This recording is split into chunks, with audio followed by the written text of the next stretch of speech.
చూస్తున్నాం. ధరణిలో జరిగిన అక్రమాల చిట్టాను బయటపెట్టేందుకు రాష్ట్ర ప్రభుత్వం సిద్ధమవుతున్నది. ఇప్పటికే విచారణ కోసం కమిటీని నియమించిన ప్రభుత్వం ఆ కమిటీ నుంచి పూర్తి వివరాలను తెప్పించుకుంటున్నది. లోక్సభ ఎన్నికల తర్వాత జరిగే అసెంబ్లీ సమావేశాల్లో ధరణి పోర్టల్ భూ అక్రమాలపై శ్వేతపత్రం రిలీజ్ చేయాలని భావిస్తున్నది. బీఆర్ఎస్ సర్కార్లో మంత్రులుగా పనిచేసిన కొందరు ధరణిలో భారీగా అక్రమాలకు పాల్పడ్డట్లు ప్రస్తుతం ప్రభుత్వం దృష్టికి వచ్చింది. మాజీ సీఎం కేసీఆర్ కుటుంబ సభ్యుల్లోని 6 కూడా భూములను కొల్లగట్టినట్టు రిపోర్టులు అందాయి. ఆ వివరాలన్నింటినీ ఆధారాలతో పాటు జనం ముందు పెట్టేందుకు ప్రభుత్వం రెడీ అవుతున్నది. ధరణి అక్రమాలను తేల్చేందుకు కాంగ్రెస్ అధికారంలోకి వచ్చిన వెంటనే ధరణి కమిటీని నియమించింది. ఈ కమిటీ అన్ని వివరాలను తెప్పించుకొని క్షుణ్ణంగా పరిశీలిస్తున్నది. నిషేధిత జాబితాలో ఉన్న 23 ఎకరాల భూమి బీఆర్ఎస్ ఎంపీ సంతోష్ సంబంధికులకు పట్టాగా మారిందని ధరణి కమిటీలోని సభ్యుడు కోదండరెడ్డి ఇటీవల బయటపెట్టారు.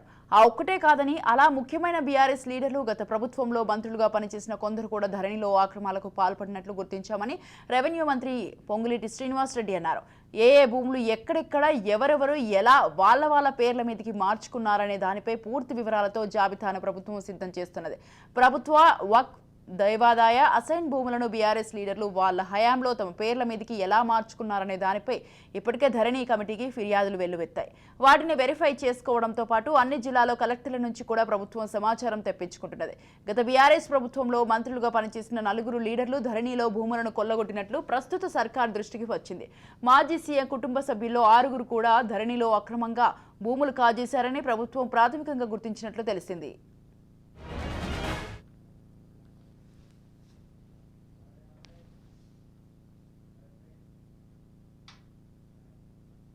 ధరణి పోర్టల్తో భూముల గోల్మాల్ జరిగిందన్న ఆరోపణలు మొదటి నుంచి వినిపిస్తున్నాయి. కాంగ్రెస్ అధికారంలోకి వచ్చిన నాటి నుంచి సీఎం రేవంత్ రెడ్డికి రెవెన్యూ శాఖ మంత్రి పొంగులేటి శ్రీనివాసరెడ్డి జనం నుంచి భారీగా ఫిర్యాదులు అందుతున్నాయి.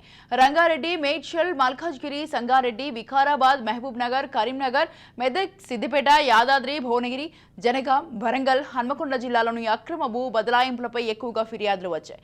ఎవరెవరు ఎలా భూములు మార్చుకున్నారు, అంతకుముందు ఆ భూమి క్లాసిఫికేషన్ ఏమిటి, తప్పుడు పత్రాలు ఏం సృష్టించారు, కబ్జాలో ఎవరుంటే పట్టాలు ఎవరికి వచ్చాయి అనే వివరాలను డాక్యుమెంట్లో సహా జనం అందజేశారు.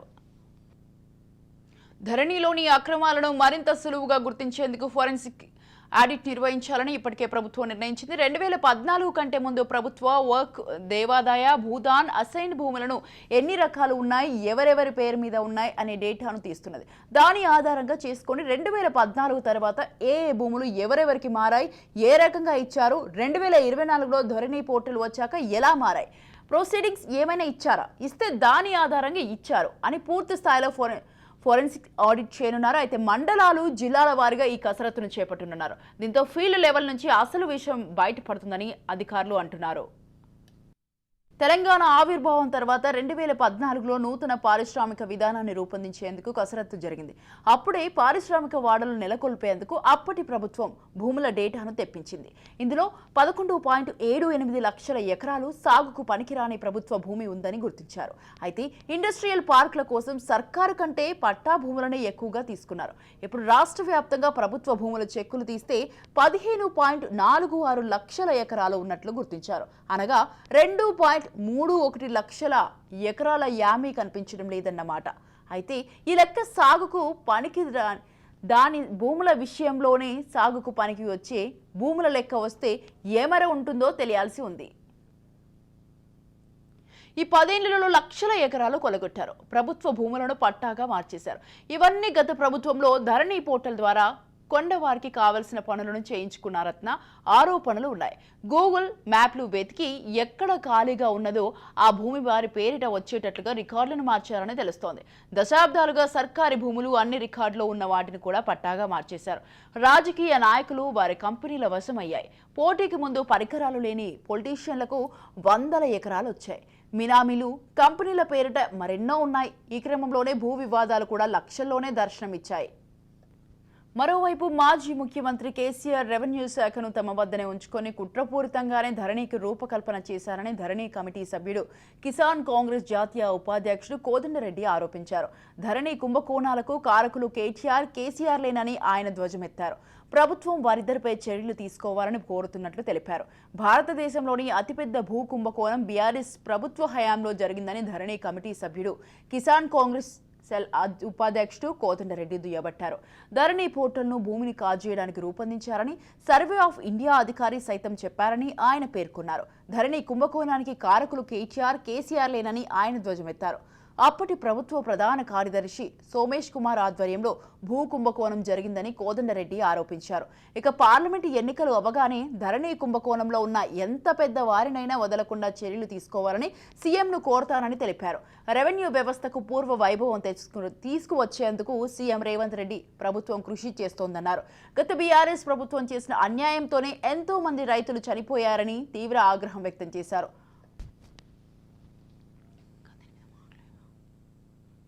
పేట అనే గ్రామం ఇది మల్కాజ్గిరి జిల్లాలో వస్తది. అక్కడ 1065 ఎకరాల భూమి అసలైన భూమి హక్కుదారులకు దక్కకుండా అందులో చిన్న సన్నకారు రైతులు ఉన్నారు, కొంత ఆర్థికంగా బాగున్న రైతులు కూడా ఉన్నారు. అక్కడి నుంచి కాంగ్రెస్ పార్టీ అధికారానికి రాకముందే అనేకమైన అందులో ఈ 1065 ఎకరాల భూమి కూడా ప్రైవేట్ భూమి సుమా, ఇది ప్రభుత్వ భూమి అయితే కాదు. అయితే దీన్ని ధరణి అనే వ్యవస్థ దీంట్లో ఆ భూములను నిషేధిత జాబితాలో పెట్టడం గాని రకరకాలుగా ఈ వ్యవస్థను అడ్డంగా పెట్టుకొని ఇది అసలుదారులకు అందకుండా ఎవరైతే తరతరాలుగా వాళ్ళ భూమి వాళ్ళ హక్కు కలిగి ఉండనో వాళ్ళకి కాకుండా వేరొకరికి దారాదత్తం చేయడం జరిగింది. దీంట్లో ఇప్పటికే నేను మీడియాకు చెప్పిన అందులో రాజ్యసభ సభ్యుడు సంతోష్ గారు ఒక కంపెనీగా పేరుతో అందులో ఇంకా కంపెనీలో ఉన్న నలుగురైదురు కూడా వాళ్ళ భార్యల పేరు మీద ఒక 23 ఎకరాల భూమిని నిషేధిత జాబితాలో ఉన్న భూమి వాళ్ళకేమో పట్టా అవుతుంది, కానీ పేద రైతులకేమో పట్టగాలే. ఇది అక్కడున్న సారాంశం. అందుకే ఇది కూడా న్యాయం జరగడానికి మేము ఇప్పటికే ప్రభుత్వాన్ని కోరినాం. సొంతం అవుతుంది, వాళ్ళు తిరిగి అమ్ముకోవచ్చు అనే వెసులుబాటు కూడా ఉంది. అట్లాంటి భూమిని గత ప్రభుత్వం పూర్తిగా నిషేధిత జాబితాలో పెట్టింది.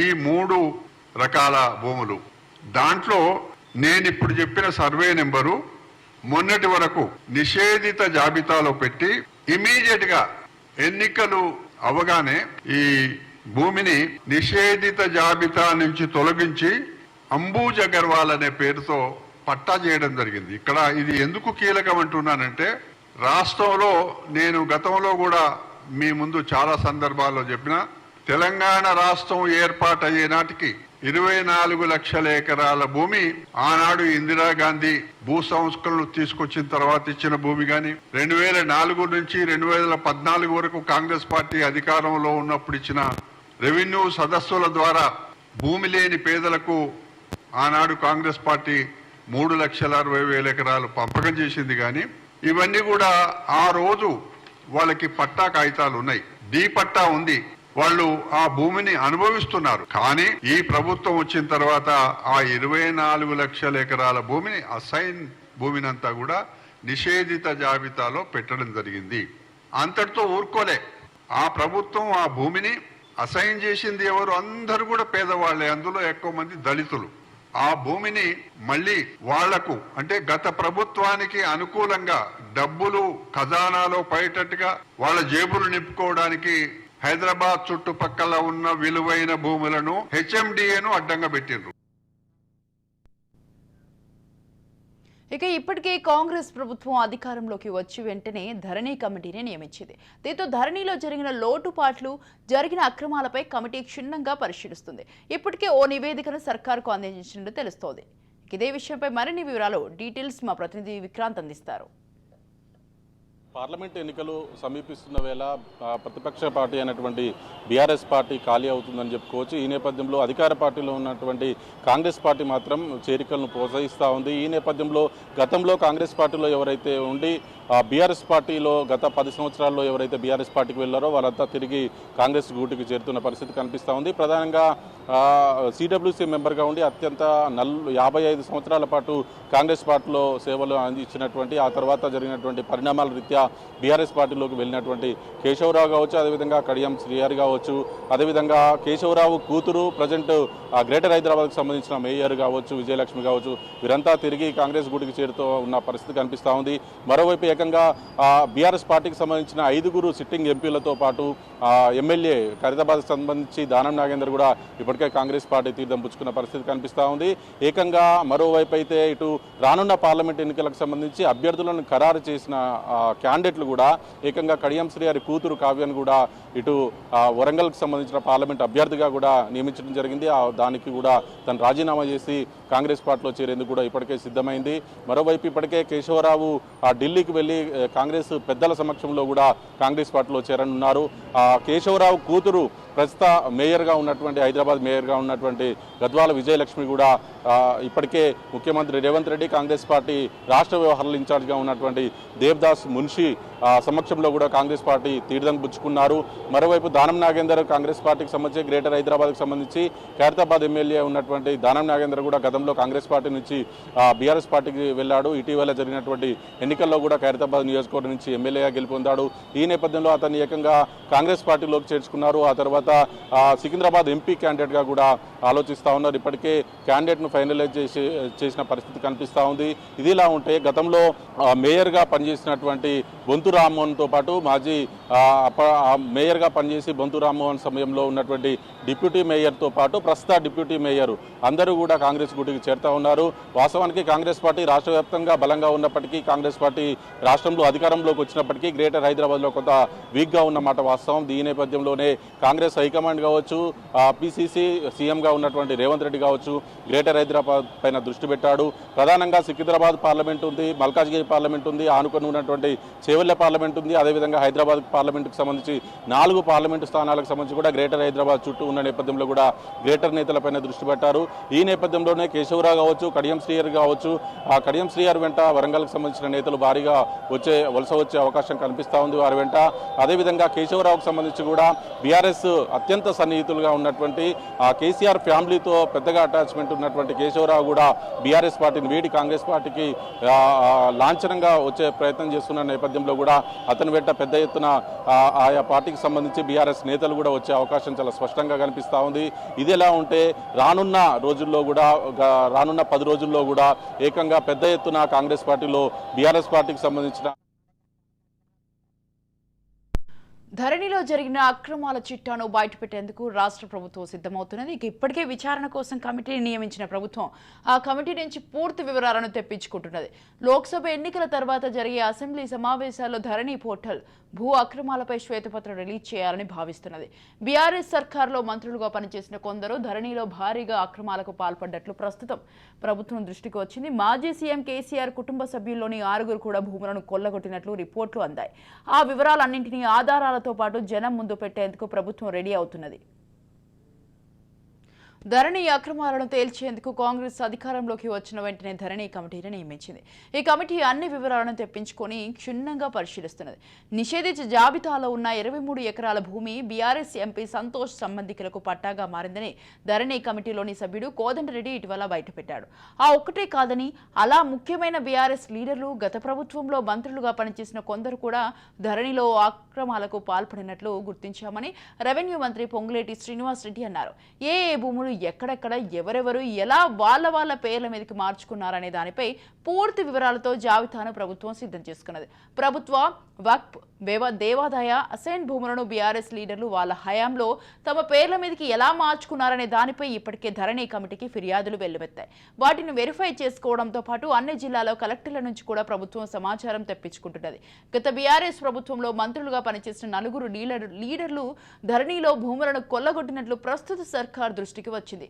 మాజీ సీఎం కుటుంబ సభ్యుల్లో 6 కూడా ధరణిలో అక్రమంగా భూములు కాజేశారని ప్రభుత్వం ప్రాథమికంగా గుర్తించినట్లు తెలిసింది.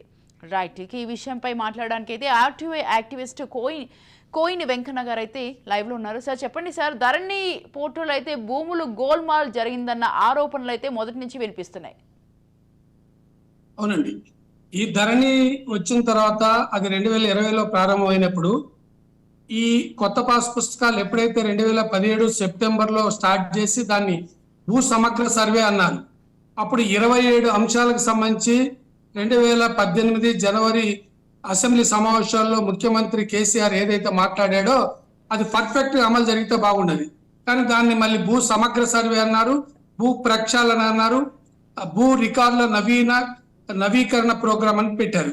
ఈ నవీకరణ ప్రోగ్రాం నుంచే మొత్తం అవినీతి స్టార్ట్ అయింది. రాష్ట్రంలో ఏదైతే ఈ భూములు జరిగినాయో తహసీల్దార్ అంతకుముందు అక్కడక్కడ అవినీతి పరులు ఉన్న వాళ్ళు టోటల్ గా 1 సంవత్సరం పాటు రైతు బంధు ఎంతైతే డబ్బులు ప్రజలకు ఇచ్చిందో ఆ రైతు బంధు మొత్తం డబ్బులు తహసీల్దార్లకు లంచాల రూపంలో పోయినాయి. ఎక్కడ మీరు చూసినా కూడా 100 ఎకరాలు ఉన్నోళ్ళు ఎక్కడ కూడా ఎంఆర్ఓ ఆఫీసు పోయి మాకు పాస్ పుస్తకాలు కాలేదన్న సందర్భం ఎక్కడ కాందాలే. కానీ వినపడుతుందండి? వినిపిస్తుందండి, మాట్లాడండి. కానీ పేద రైతులు మాత్రమే అక్కడ తహసీల్దార్ కార్యాలయాల చుట్టూ తిరిగారు. ఉదాహరణకి ఖమ్మం జిల్లాలో బయ్యారం మండలంలో సర్వే నెంబర్ 71లో 205 ఎకరాలు ఉంది. ఈ రోజు వరకు అక్కడ పొజిషన్ లో ఉన్న గిరిజనులకి పట్టాలు ఇవ్వలేదు. రెండోది అదే భద్రాద్రి కొత్తగూడెం జిల్లా లక్ష్మీ దేవిపల్లి పంచాయతీ మండలంలో రేగల్ అనే రెవెన్యూ గ్రామంలో సర్వే నెంబరు 14/820 ఎకరాలు ఉంది. రైతుల పొజిషన్ లో ఉన్న పట్టాలు ఇవ్వలేదు. అట్లాగే 123 కాలో 870 ఎకరాలు ఉంది, పట్టాలు ఇవ్వలేదు. కానీ అదే ఖమ్మం హెడ్ క్వార్టర్ పక్కనే ఉన్న చింతకుర్తి రెవెన్యూ సర్వే నెంబర్ 266లో అది ప్రభుత్వ భూమి, అక్కడ 1250 ఎకరాలు ఉంది. అక్కడ అంతకి ఇవ్వలేదు. కానీ కొంతమంది దొంగలకి దాంట్లో ప్రభుత్వ భూమి పాస్ పుస్తకాలు ఇచ్చారు. అక్కడే నిజాం నవాబు కాలంలో వాళ్ళకి పట్టాలు ఇచ్చిన ముస్లిం పేద రైతులు వాళ్ళకి వైరా చెరువు కింద 1600 ఎకరాలు పోతే ఇక్కడ 800 ఎకరాలు ఇస్తే సీలింగ్ చట్టం కింద 800 ఎకరాల్లో సగం గవర్నమెంట్ తీసుకుంటే మిగతా 389 ఎకరాలకి ఈ రోజు వరకు పాస్ పుస్తకాలు ఇవ్వలేదు. అంటే ఎవరైతే పైరవీలు చేశారో గుట్టలు, బోళ్లు, గ్రానైట్ వీటన్నిటికి కూడా పెద్ద పెద్ద వాళ్ళకి, ధనవంతులకి, అధికార పార్టీ వాళ్ళకి పాస్ పుస్తకాలు ఇచ్చారు. ఇది జరిగింది. దీని మీద ఎవరైనా ఇట్లా అక్రమంగా ఇస్తున్నారన్న వాళ్ళ మీద కేసులు పెట్టారు, డబ్బులు ఇచ్చిన పాస్ పుస్తకాలు చేశారు. కొన్ని గ్రామాల్లో ఉదాహరణకు తల్లాడ మండలం, ఆ తల్లాడ హెడ్ క్వార్టర్ పండ్ల కొట్టుకి, బంగారం కొట్టుకి, బియ్యం మిల్లుకి, పిండి మిల్లుకి, ఇళ్ల స్థలాలకి, బంగారు షాప్ కి, వాటన్నిటికి కూడా కళ్యాణ మంటపాలకి, కాలేజీలకి పాస్ పుస్తకాలు ఇచ్చారు. లోకాయుక్తలో వేస్తే ఇది వాస్తవం అని చెప్పారు. కానీ వాళ్ళ మీద చర్యలు లేవు. ఎందుకు అంటే అది మీరు గమనిస్తే ఈ 2017లో స్టార్ట్ అయ్యి 2018 మార్చి వరకు ఏమి నవ తెలంగాణ పేపర్ కానీ అప్పుడున్న అధికార పార్టీ కానీ మాట్లాడలేదు. 2018 మార్చి 14వ తారీఖు నుంచి మాత్రం నవ తెలంగాణ పత్రిక స్టేట్ ఎడిషన్ 3 పేపర్లు, సెంట్రల్ ఎడిషన్ జిల్లా పేపర్లు కూడా ధర్మగంట పేరుతోటి అవినీతి స్టార్ట్ అయిందని రాశారు. ఎందుకంటే అప్పటికే వాళ్ళకి కావాల్సిన భూములన్నీ కూడా ఎక్కించుకొని తర్వాత ధరణిలో అప్లోడ్ చేశారు.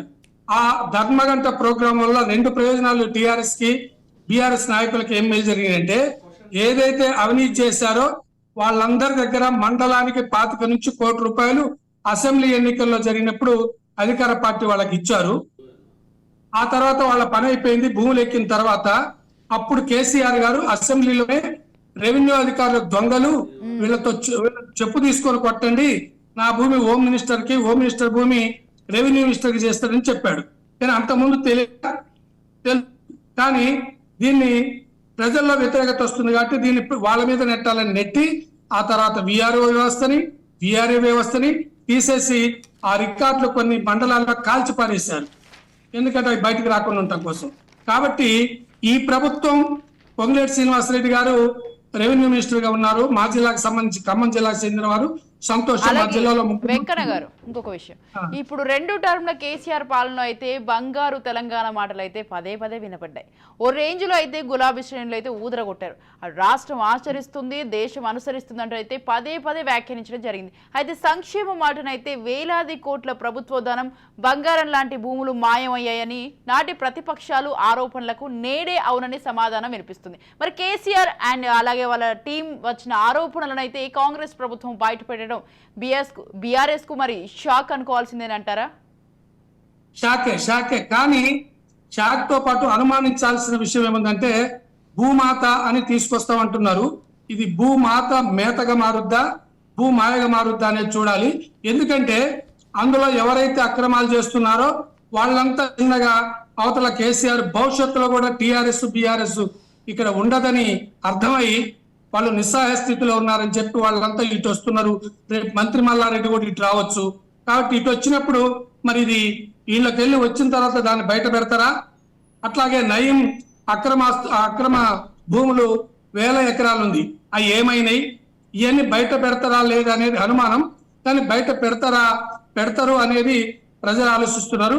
ఏదేమైనా ఈ కేసీఆర్ ఇందనగా మీరు బంగారు తెలంగాణ అన్నారే, టిఆర్ఎస్ ప్రభుత్వం వచ్చిన తర్వాత ఈ 2 సార్లు కూడా ఖచ్చితంగా బంగారు తెలంగాణ అయింది. ఎవరిదైంది?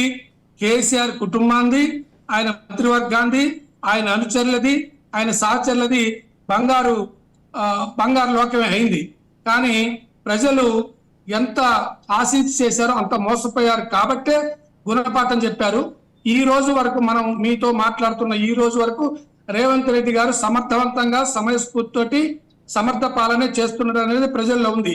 కానీ పార్లమెంట్ ఎన్నికలైన తర్వాత ఏం జరుగుద్ది అనేది వేచి చూడాలి. ఇట్లనే జరిగితే మంచిదే. కానీ ఈ కొంగ్రెస్ శ్రీనివాసరెడ్డి గారు రెవెన్యూ మంత్రిగా ఉన్నాడు కాబట్టి ఈ భూ అక్రమాలన్నింటినీ పర్ఫెక్ట్ గా తీయగలిగితే చరిత్రలో గతంలో మీర్ ఉస్మాన్ అలీ ఖాన్ 2వ సాలర్జంగ్ ఉన్న సర్వే నెంబర్లు తప్ప మళ్ళీ మారలేదు. కాబట్టి ఇప్పుడు డిజిటల్ యుగం వచ్చింది కాబట్టి ఇప్పుడున్న పొజిషన్ లో ఇప్పుడు కొత్త సర్వే నెంబర్లు ఇచ్చి భవిష్యత్తులో ఎవరు మాయలు చేసినా మాయ కాకుండా భూమాతని భూమాయ కాకుండా చేయాలని మనలాంటి వాళ్ళని కోరుకుందామండి. అలాగే అండి, ఇంకొకటి వెంకన్న గారు, మీరు అన్నట్టు ఇంతకుముందు అన్నారు కదా, ఈ పార్టీలో ఉన్న ఇప్పుడు బీఆర్ఎస్ లో ఉన్న వాళ్ళే కాంగ్రెస్ లోకి కొంతమంది చేరుతున్నారు. అప్పట్లో మరి వీళ్ళంతా భూ అక్రమాలు చేసిన వాళ్ళే, మరి వాళ్ళ మీద మరి యాక్షన్స్ తీసుకుంటారా? మరి తీసుకుంటారా లేదా అనేది మనం ఇప్పుడు తీసుకోరు అనలేము, తీసుకుంటారు అనలేము. అంటే రాజకీయాల్లో ఎత్తుగడ ఎట్లుంటదంటే అవతల వాడిని ఫస్ట్ నాశనం చేయాలి. చేసిన తర్వాత మనోడి అటు నుంచి ఇటు వచ్చిన తర్వాత మనం ఏ చర్య తీసుకున్నా ఉంటాడు, పోతాడు. అటు నుంచి వచ్చినందుకు ఆ శత్రు బలహీనం అవుతాడు, మంచి పరిపాలన చేయొచ్చు. అదే సందర్భంలో ఉన్నదంతా బయట పెడితే ఈయన ఉంటాడు, పోతాడు అనేది రాజకీయ నీతి ఉన్న వాళ్ళు చేసే పని. మరి ఆ నీతి సమర్థత రేవంత్ రెడ్డి చేస్తారా లేదా అనేది ఆచరణలో చూడాలి. అట్లా చేస్తే మాత్రం చరిత్రలో రేవంత్ రెడ్డి ప్రభుత్వం ఒక మంచి పేరు తెచ్చుకుంటది. ఎందుకంటే మీరు ఎక్కడ చరిత్రలో చూసినా కూడా గత ఇంగ్లీష్ పరిపాలన అంత ముందు నుంచి కూడా భూ సమస్యలే కీలకమైతాయి. అందుకనే గతంలో ఎన్నడూ లేని విధంగా మీర్ ఉస్మాన్ 2వ సాలర్జంగ్ సూచన మేరకు మాత్రమే అప్పట్లోనే ప్రతి కుంట జాగా కూడా సర్వే చేసి అప్పట్లోనే మౌజేలు నిర్ణయించి మౌజేలు దారులు మ్యాపులు ఇవాళ టెక్నాలజీ పెరిగింది. కానీ ఆ రోజుల్లో మాన్యువల్ గానే 1935 నుంచి 1939 వరకు నైజాం పరిపాలనలో ఉన్న అన్ని జిల్లాల్లో పర్ఫెక్ట్ సర్వే చేశారు. కేసీఆర్ గారు 2018 అసెంబ్లీలో మాట్లాడినప్పుడు ఏమన్నాడంటే ప్రతి భూమికి బై నెంబర్లు ఇయ్యం. బై నెంబర్లతోటే కదండి హైదరాబాద్ చుట్టూ ఉన్న రంగారెడ్డి జిల్లాలో శేర్లింగంపల్లి దగ్గర నుంచి యువతల ఎటు పలు దిక్కులు కూడా మొత్తం బై నెంబర్లతోటే 1000 ఎకరాలు కబ్జా చేశారు. కాబట్టి అటువంటి జరగనీయం. ఇది సమగ్రంగా చేసిన తర్వాత పట్టణాల్లో కూడా దీన్ని అమలు చేస్తాం అన్నారు. ఇది కనుక జరిగితే మన పని గోయిందైద్ది, భవిష్యత్తులో భూములు మనం చేసుకోవటం సాధ్యం కాదని చెప్పి ఆయన్ని మైమర్పించాడో ఆయన కూడా వీళ్ళకి ఉపయోగపడేట్టు చేశాడో. కానీ జరిగింది ఏంటంటే పట్టేదారు కాలం తప్ప మిగతాది ఉంచకుండా చేశాడు. కానీ ఆ రోజుల్లోనే మీర్ ఉస్మాన్ అలీ ఖాన్ ఉన్నప్పుడు పాహుతి బై అని ఒక పుస్తకం ఉండేదండి. దాంట్లో భూమి విస్తీర్ణం, సర్వే నెంబరు, శిస్తు కట్టింది, ఎవరు చేస్తున్నది, ఆ భూమి స్వభావం మొత్తం 18 కాలమ్స్ తోటి తెలుగు ఉర్దూ భాషలో ఆ పుస్తకం ఉందండి. కానీ ఈయన వచ్చిన తర్వాత పట్టాదారు కాలం అని చేసిన దాంట్లో ఉపయోగం ఏంటంటే తెలంగాణ సాయుధ పోరాటం ఇప్పుడు ఏదైతే భూస్వాములు 100 ఎకరాలున్న విష్ణు రామచంద్ర రెడ్డి లాంటి వాళ్ళు పారిపోయి చంపేయబడ్డారో వాళ్ళ భూములన్నింటినీ వాళ్ళ వారసులకు చేయడానికి ఈయన ఉపయోగపడ్డాడు. రెండోది నక్సలైట్ ఉద్యమం 1968 తర్వాత వస్తే అప్పుడు కూడా మళ్ళీ గ్రామాల్లోకి తిరిగి వచ్చిన భూస్వాములు మళ్ళీ పారిపోయిన తర్వాత వాళ్ళు పట్టాదారులుగా ఉన్నారు కాబట్టి వాళ్ళ భూములు పేదోళ్ళు కొనుక్కున్నప్పటికీ వాళ్ళ సంతకాలు ఉంటేనే మేము చేస్తామని చెప్పి దీంట్లో మధ్యవర్తులు పెట్టి సగం భూమి మీకు సగం భూమి మాకు, ఎకరం ఇప్పుడు 10 లక్షలు అయింది కాబట్టి 20,000 మాకు ఇవ్వండి అని చెప్పి ఈ బేరాళ్ళు పైరవికారులు ఫుల్గా జరిగినాయండి. ఉదాహరణకి తల్లాడ మండలం చెప్తాను. ఉదాహరణకి గొల్లగూడెం రెవెన్యూలో 125 ఎకరాలు ఉంటే ఇప్పుడు 20 లక్షలు అయితే వాళ్ళు పూర్వంలో ఎప్పుడు అమ్ముకుంటే వాళ్ళ దగ్గర నుంచి ఒక్కొక్కళ్ళ దగ్గర 70,000 చొప్పున 3 కోట్లు వసూలు చేశారండి. వసూలు చేసి పైరవికారికి 10,000, ఆర్ఐకి 10,000, తహసీల్దార్కి 50,000. దాంట్లో కలెక్టర్ వాటా కలెక్టర్కి, ఆర్డీఓ వాటా కరెక్ట్ ఆర్డీఓకి. దీన్ని లోకాయుక్తలో నేను చాలా కేసులు వేస్తే దీన్ని మసిపూసి మారేడుకాయ చేసి నన్ను ఎన్కౌంటర్ దేవి గారిని తీసుకెళ్లి దాదాపు 10 కేసులు పెట్టారు. అంటే ఒక మంచి కోసం సమాచార హక్కు చట్టం 2005 ప్రకారం ఆర్టీఐ యాక్టివిస్టుల మీద కేసులు పెట్టకూడదు సెక్షన్ చెప్తుంది. కానీ దొంగ కేసులు, బుల్లెట్ కేసులు, పోక్సో కేసులు, రౌడీ కేసులు, రేప్ కేసులు పెట్టారు. చేయదలుచుకుంటే ఏదైనా చేస్తారు.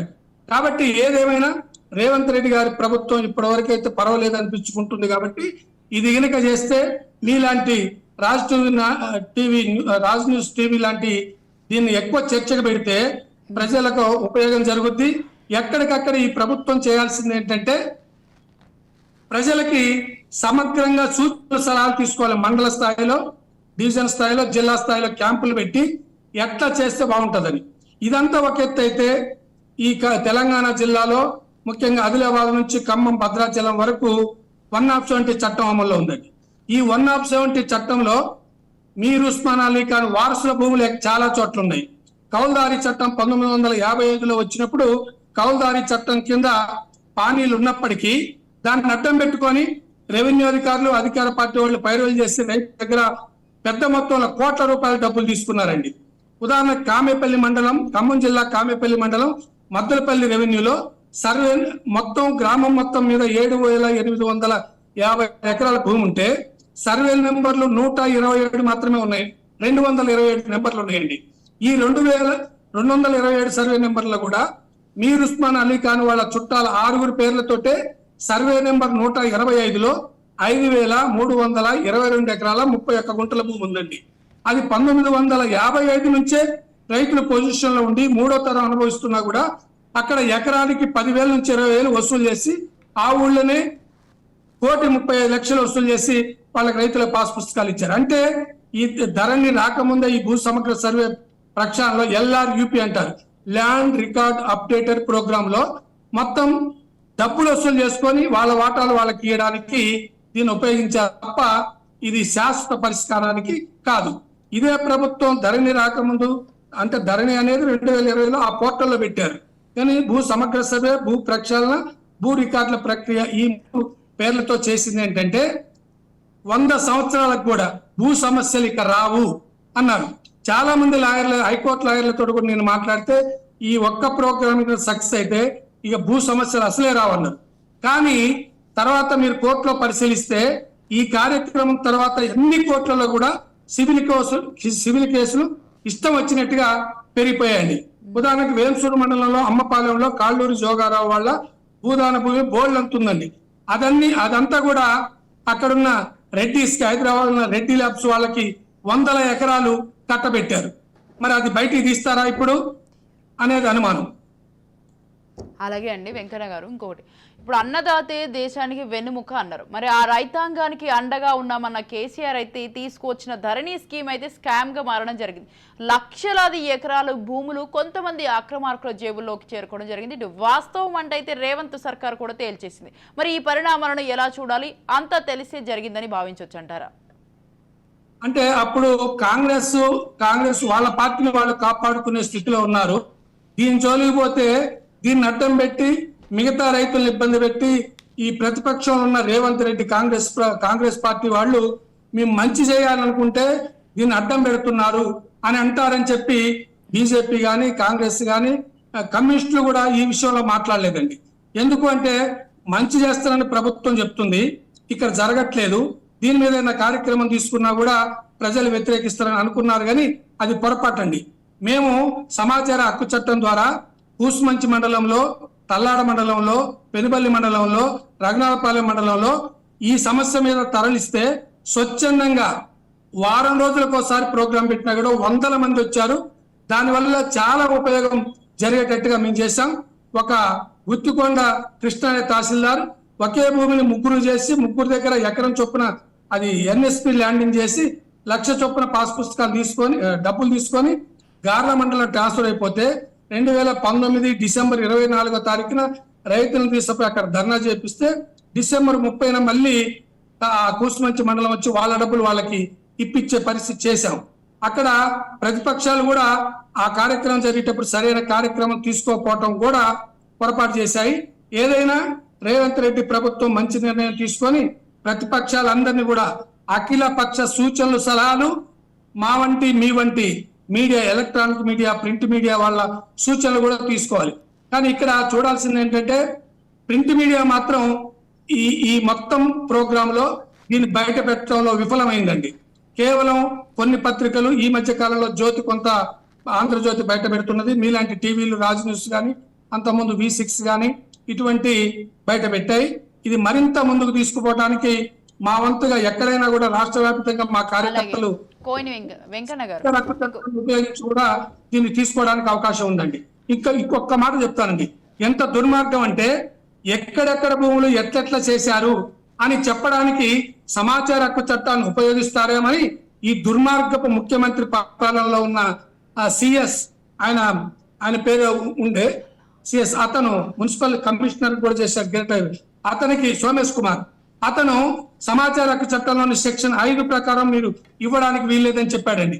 ఎంత సోయిలేని ఐఏఎస్ ఆఫీసర్ అంటే, సమాచార హక్కు చట్టం సెక్షన్ 5 ఏం చెప్తుందంటే, ఈ సమాచార హక్కు చట్టాన్ని వచ్చిన సంవత్సరం 2 సంవత్సరాల్లో ఏమైనా చేర్పులు మార్పులు ఉంటే చెప్పండి అని చెప్పిన సెక్షన్ తప్ప ఇది సమాచారం ఇవ్వద్దని కాదు. సమాచారం పై అధికారుల పర్మిషన్ మేరకు ఇవ్వాలని ఎక్కడ లేదండి. సమాచార హక్కు చట్టం ఎవరైతే PIO, ప్రజా సమాచార అధికారి ఉంటారో ఆ కార్యాలయంలో అతను ఇవ్వాల్సిందే తప్ప పై వాళ్ళకి రాసి వాళ్ళు పర్మిషన్ తీసుకోవాల్సిన అవసరం లేదు. సెక్షన్ 11 ప్రకారం ఏదైనా ప్రైవేటు ఆస్తి అయితే, ప్రైవేటు ప్రభుత్వ ఆర్థిక సంబంధం లేకుండా ఉంటే వాళ్ళకి నోటీస్ ఇచ్చి వివరణ తీసుకొని అది కూడా సరైనదా కాదా తెలుసుకొని సమాచారం ఇవ్వాలి తప్ప సమాచారం ఆపడానికి వీల్లేదు. కానీ ఆ సమాచార హక్కు చట్టాన్ని ఇయ్యనీయకుండా చేసేదానికి ప్రయత్నం చేశాడు. ఒకటైతే 2017 నుంచి 19 వరకు సమాచార హక్కు కమిషనర్ నియమించలేదు. నేనే సమాచారం మొత్తం తీసుకొని లోకాయుక్త, HRC, సమాచార కమిషన్ 3 కోట్లలో కూడా 252 మంది ఉద్యోగస్తులు పనిచేస్తుంటే 17,376 కేసులు పెండింగ్ ఉంటే నెలకి వాళ్ళకి 72,37,295 రూపాయలు జీతాలు ఇస్తుంటే నిరుపయోగంగా ఉన్నాయి. 13 మందిని జడ్జీలు నియమించాలని 209/2019 హైకోర్టులో ఫిల్ చేస్తే ఫిల్ వేసిన రోజే నెంబర్ అయి 3 నెలల విచారణ జరిగి ఈ 13 మంది జడ్జీలు నియమించారు.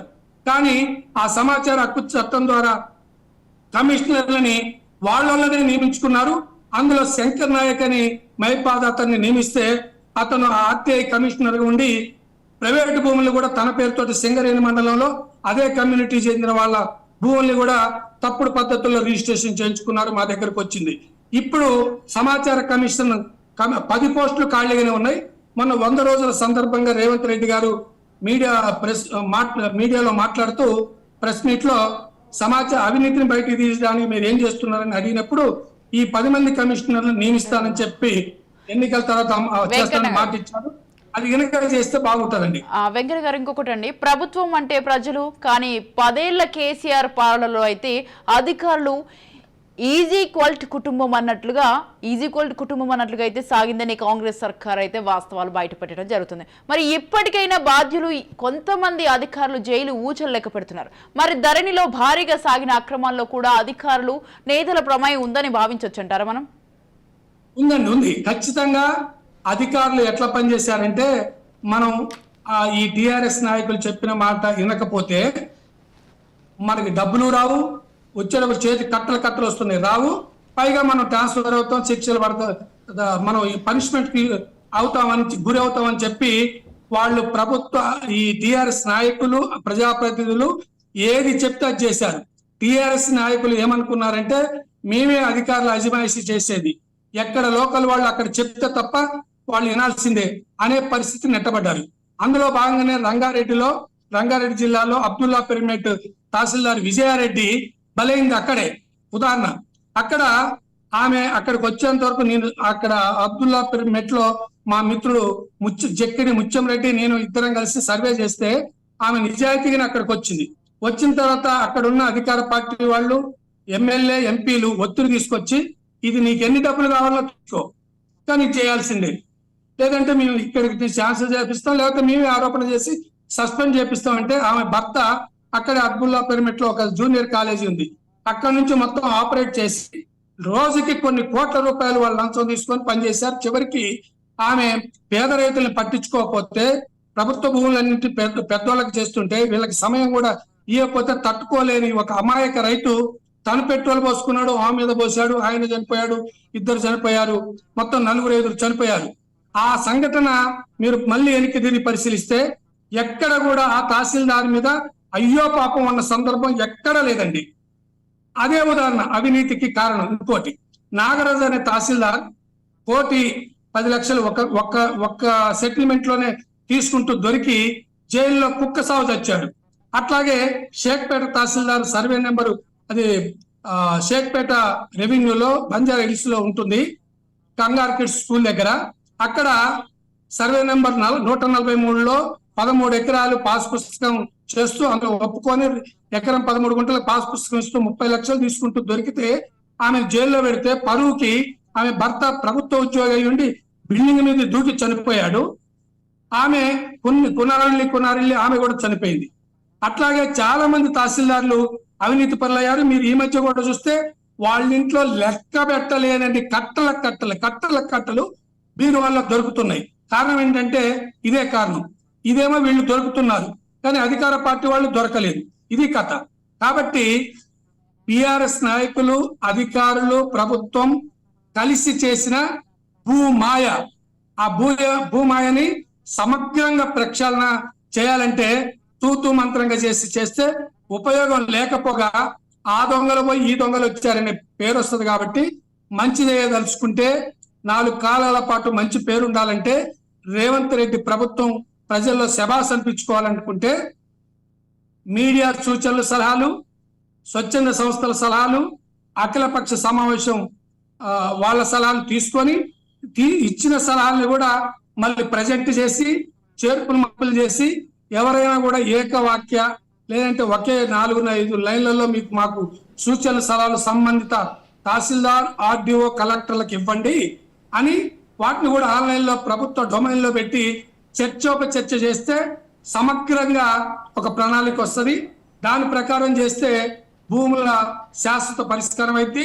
దాని ద్వారా అది కేసీఆర్ అప్పుడు చేసిన దాంట్లో 3 దశలు పెట్టాడండి.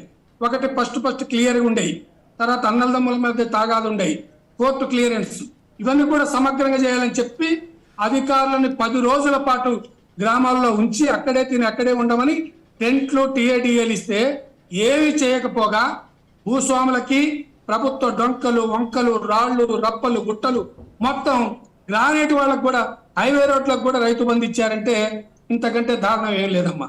అలాగే అండి, ఇంకొక విషయం, వాస్తవానికైతే ఏ ముఖ్యమంత్రి అయినా కానీ పరిపాలన సాగించాలంటూ ఎన్నో శాఖల వ్యవహారం కీలకంగా ఉంటుంది. మరి ప్రత్యేకించి ముఖ్య శాఖలకు అనుభవం కలిగిన ప్రజాప్రతినిధులకు మంత్రులుగా అవకాశాలు కల్పిస్తుంటారు. కానీ నాటి గులాబీ సర్కార్ అయితే కేసీఆర్ మాత్రము అంతా తానే కింగ్గా వ్యవహరించారనేది అందరికీ తెలిసిందే మనకు.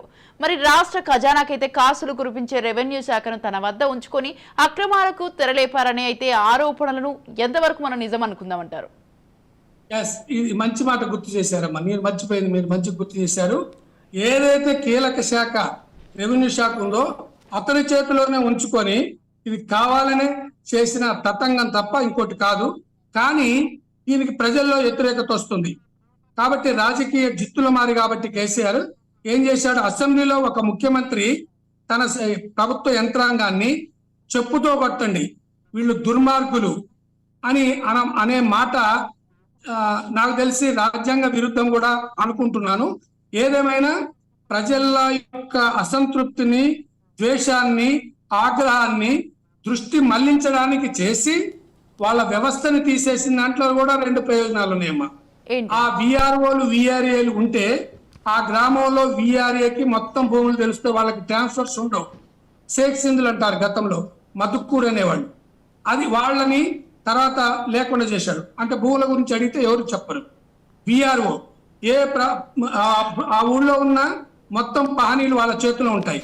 వాళ్ళు ఎవరైనా కూడా అడిగితే సమాచారం మొత్తం చెప్పాలి.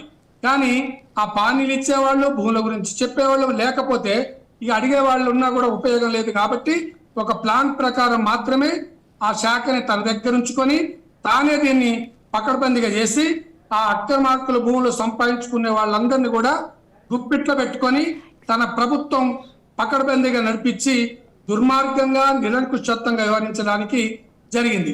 కాబట్టి చరిత్రలో మనం చూస్తే ఏ దుర్మార్గ ప్రభుత్వం అయినా అధికార అంతంబున చూడవలె అయ్యవారి భోగముల్ అన్నట్టుగా ఇప్పుడు దిక్కులేని పిచ్చి కుక్కల పరిస్థితి.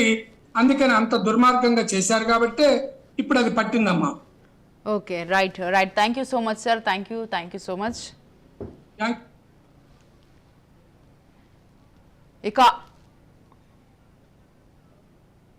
ఇక ఆదిలాబాద్లో కూడా ధరణి పోర్టల్ ద్వారా అనేక భూములు మాయమయ్యాయి. దాదాపు 3,41,462 ఎకరాలు మాయం అయినట్లు గుర్తించారు. ఇక ఇదే విషయంపై మరింత సమాచారాన్ని ఆదిలాబాద్ నుండి మా ప్రతినిధి శ్రీనివాస్ అందిస్తారు. రాష్ట్రం ఏర్పడిన తర్వాత ప్రజలకు, రైతులకు భూములు అమ్ముకోవడానికి, కొనుక్కోవడానికి ఒక సులభమైన పద్ధతి అని చెప్పేసి ఒక యాప్ తయారు చేశారు, ధరణి యాప్. ఈ యాప్ ద్వారా భూములు కొనుగోలు కానీ అమ్మడం కానీ ఈజీ అవుతుందని చెప్పేసి ఈ ధరణి తెలంగాణ ప్రభుత్వం 2014 నుంచి 2024 వరకు ఈ ధరణి యాప్ ద్వారా దాదాపు 2,31,000 ఎకరాల భూమి కబ్జా అయినట్లు, మాయమైనట్లు మనకు తెలుస్తుంది. ఈ ప్రభుత్వ భూమిని కబ్జా చేయడానికి ఈ ధరణి యాప్ చాలా సులభంగా ఏర్పడని చెప్పేసి ఇక్కడ మనకు పరిశీలనలో తెలుస్తుంది. ఈ యాప్లోని లోపభూయిష్టమైన ఆప్షన్స్ తీసుకొని అధికారులు ప్లస్ రాజకీయ నాయకులు, ప్రజాప్రతినిధులు, రియలేటర్లు కలిసి ప్రభుత్వ భూములన్నీ కబ్జా చేయడం మొదలుపెట్టారు. అయితే ఈ యాప్ లోపభూయిష్టమైన నిజానికి ఈ రిజిస్ట్రేషన్ యాక్ట్ ప్రకారం 22/1 ప్రకారంగా ప్రతి ప్రభుత్వ భూమిని నిషేధ జాబితా అంటే ప్రొబేటెడ్ ప్రాపర్టీ కింద పెట్టి దీన్ని అమ్మకుండా దీన్ని ఆప్షన్ చేపెట్టాలి. కానీ ఈ ఆప్షన్ని మార్చుకోవడానికి ఈజీగా అధికారులకు ఇవ్వడంతో వాళ్ళ అనుకూలమైన వాళ్ళకు ఈజీగా మార్చడానికి ఈజీగా ఒక క్షణంలోనే వాటిని మార్చేసి ప్రభుత్వ భూమిని ప్రైవేట్ పరంగా చేసిండ్రు. అయితే ఇప్పుడు ఈ దాదాపు ఉమ్మడి ఆదిలాబాద్ 3,41,000 ఎకరాల పైచిలకు భూమి ఉంది, ప్రభుత్వ భూమి ఉండే. దాదాపు ఒక 50,000 ఎకరాల వరకు, ఇక్కడ 50 నుంచి దాదాపు 1,00,000 ఎకరాల వరకు ఇక్కడ ప్రభుత్వ భూమి కబ్జా అయినట్లు మనకు గణాంకాల ద్వారా తెలుస్తుంది. ఇక్కడ ఈ ఆదిలాబాద్ జిల్లాలో కూడా శ్రీరామ్ సార్ ప్రాజెక్టు, స్వర్ణ ప్రాజెక్టు, కడెం ప్రాజెక్టు, అంతేకాకుండా చెరక కొరట ప్రాజెక్టు కూడా ఉన్నాయి. ఈ ప్రాజెక్టు యొక్క పౌరిక ప్రాంతాల్లో ఎక్కువగా భూములు ఉన్నాయి. అయితే ఈ శ్రీరామ్ ప్రాజెక్టులో దాదాపు 90 ఊర్లు మునిగిపోయినాయి. వాటిని రిహాబిలిటేషన్ సెంటర్ కింద నష్టపరిహారం కింద ఊర్లను కేటాయించారు. ఈ భూములు ఎక్కువగా ఉన్నాయి. నిర్మల్ జిల్లాలో దాదాపు ఇక్కడ దాదాపు ఒక 5,000 ఎకరాల భూముల వరకు ఇక్కడ కబ్జా అయినట్టు తెలుస్తుంది. అక్కడ పోయినట్లు D1 దొంగ పట్టాలు సృష్టించుకొని ఆ దొంగ పట్టాలతోటి ప్రభుత్వ భూమిని మొత్తం ప్రైవేటు వ్యక్తులు సొంత ఊర్లో ఉన్న వాళ్ళు నిషేధిత వాళ్ళు నష్టపరిహారం పోకుండా అదే ఊర్లో వాళ్ళు తీసుకొని వాళ్ళు కబ్జాలు చేసుకున్నారు దాదాపు. అంతేకాకుండా ఈ గోదావరి పరిక ప్రాంతం నుంచి మహారాష్ట్ర బార్డర్ వరకు, బాబ్లీ వరకు ఈ ప్రభుత్వ భూములనే. వీటిని గత 5 సంవత్సరాల క్రితం కలెక్టర్ 19 మంది ఎంఆర్ఓలతోటి సర్వే చేయించారు. దాదాపు అది ఒక 10,000 ఎకరాల భూమి వరకు ఉంది. ఈ భూమిని కూడా ప్రభుత్వ భూమి ఉంది, దీన్ని కూడా కబ్జా చేయడానికి కబ్జాదారులు ఉన్నారు. అయితే ఈ లోపభూయిష్టమైన ఈ ధరణి పోర్టుతోటి ప్రభుత్వ భూములు ఈజీగా కాయజేయడానికి ఎంతో సాయం అని చెప్పేసి మనకు ఇప్పుడు తెలుస్తుంది. కేవలం ఒక కంప్యూటర్ ఆప్షన్ తోటి భూములు పోవడంతో ఇక్కడ ఉన్న ఆప్షన్స్ వాళ్ళు ఉపయోగించుకున్నారు కాబట్టి మనకు తెలుస్తుంది. ఏది ఏమైనప్పటికీ ఈ ధరణి పోర్టు పైన కొత్తగా వచ్చిన ఈ కాంగ్రెస్ ప్రభుత్వం ప్రత్యేక దృష్టి సారించి ప్రభుత్వ భూమిని మరియు వ్యక్తిగత ప్రైవేటు భూములను కూడా కేసున్న భూములను కూడా వెంటనే సాల్వ్ చేసి ఈ ప్రభుత్వ భూమిని కాపాడే బాధ్యత ఈ కాంగ్రెస్ ప్రభుత్వం పైన ఎంత ఉందని చెప్పవచ్చు. కెమెరామెన్ సురేష్ తోటి శ్రీనివాస్, ఆదిలాబాద్ నుండి. తెలంగాణ రాష్ట్రం ఏర్పడినప్పుడు ధరణి యాప్ ప్రతిష్టాత్మకంగా తీసుకున్న ప్రభుత్వము నిర్మల్ జిల్లాలోని ప్రభుత్వ భూములు అన్యాక్రాంతం గురైనాయి. అధికారులు, రెవెన్యూ అధికారులు ఇప్పటి వరకు కూడా ఎటువంటి చర్యలు తీసుకోకుండా ప్రభుత్వ అధికారులు, రాజకీయ నాయకులకు మరియు ఇతర నాయకులకు పట్టాలు అమలు చేసి అక్రమాలు పడినట్టు ఇప్పటివరకు తెలిసింది. ధరణి యాప్లో ఇప్పటివరకు ఎటువంటి సవరించకుండా చేయడం జరిగింది. ఈ రోజు వరకు కూడా ధరణి చేస్తామని చెప్పేసి చెయ్యలేదు. 1000 ఎకరాలు ప్రభుత్వ భూములు కబ్జా చేయడం జరిగింది. రెవెన్యూ అధికారుల అందడందాలతో ధరణి యాప్ ఇష్టానుసారంతో చేసి ఈ రోజు వరకు కూడా ప్రాజెక్టు భూములు, గుట్టలు, చెరువులు ఏది ఇడిచిపెట్టకుండా మొత్తము కబ్జా చేసిండు. ఎక్కడ కూడా పట్టా భూమి లేకుండా, గవర్నమెంట్ భూమి లేకుండా చేయడం జరిగింది అధికారులు. తెలంగాణ రాష్ట్రం ఏర్పడినప్పుడు తెలంగాణకు వారసత్వంగా వచ్చిన వఫ్ భూములు, ఆస్తులు 5 లక్షల కోట్ల విలువ చేసే తెలంగాణకు వఫ్ ఆస్తులు ఉండేవి. ఉమ్మడి ఆంధ్రప్రదేశ్ ఉన్నప్పుడు కూడా, గత ప్రభుత్వాలు ఉమ్మడి ఆంధ్రప్రదేశ్ ఉన్నప్పుడు కూడా వఫ్ భూములు యథాచ్ఛగా కబ్జాకు గురైనాయి. అయితే తెలంగాణ ఉద్యమంలో వఫ్ ఆస్తుల పరిరక్షణ ఒక ముఖ్యమైన డిమాండ్గా ఉండేది. అయితే తెలంగాణ రాష్ట్రం ఏర్పడిన గత 9 సంవత్సరాల గత ప్రభుత్వంలో కూడా వఫ్ భూములు అలానే ఆక్రమణలకు, భూ కబ్జాదారుల చేతిలో వెళ్ళిపోయాయి. దాదాపు 75% వఫ్ భూములు కబ్జాకు గురైనాయి. కబ్జాదారుల చేతుల నుంచి తెలంగాణ వచ్చిన తర్వాత కూడా వఫ్ బోర్డు కబ్జాదారుల నుంచి భూమిని తీసుకునే చర్యలు చేపట్టలేదు. దానికి గల ముఖ్యమైన కారణం వఫ్ బోర్డు జ్యుడిషియల్ పవర్ లేకపోవడంతో గత ప్రభుత్వం, కేసీఆర్ ప్రభుత్వం వఫ్ బోర్డుకు జ్యుడిషియల్ పవర్ ఇస్తామని వఫ్ భూమికి సంబంధించిన ఆస్తులను ఆటోలాక్ చేసి రిజిస్ట్రేషన్లు కాకుండా కాపాడతామని చెప్పిన అది కాగితాలకే పరిమితమైంది. తెలంగాణకు వారసత్వంగా వచ్చిన వఫ్ భూములు, ఆస్తులు 5 లక్షల కోట్ల విలువ చేసే తెలంగాణకు వఫ్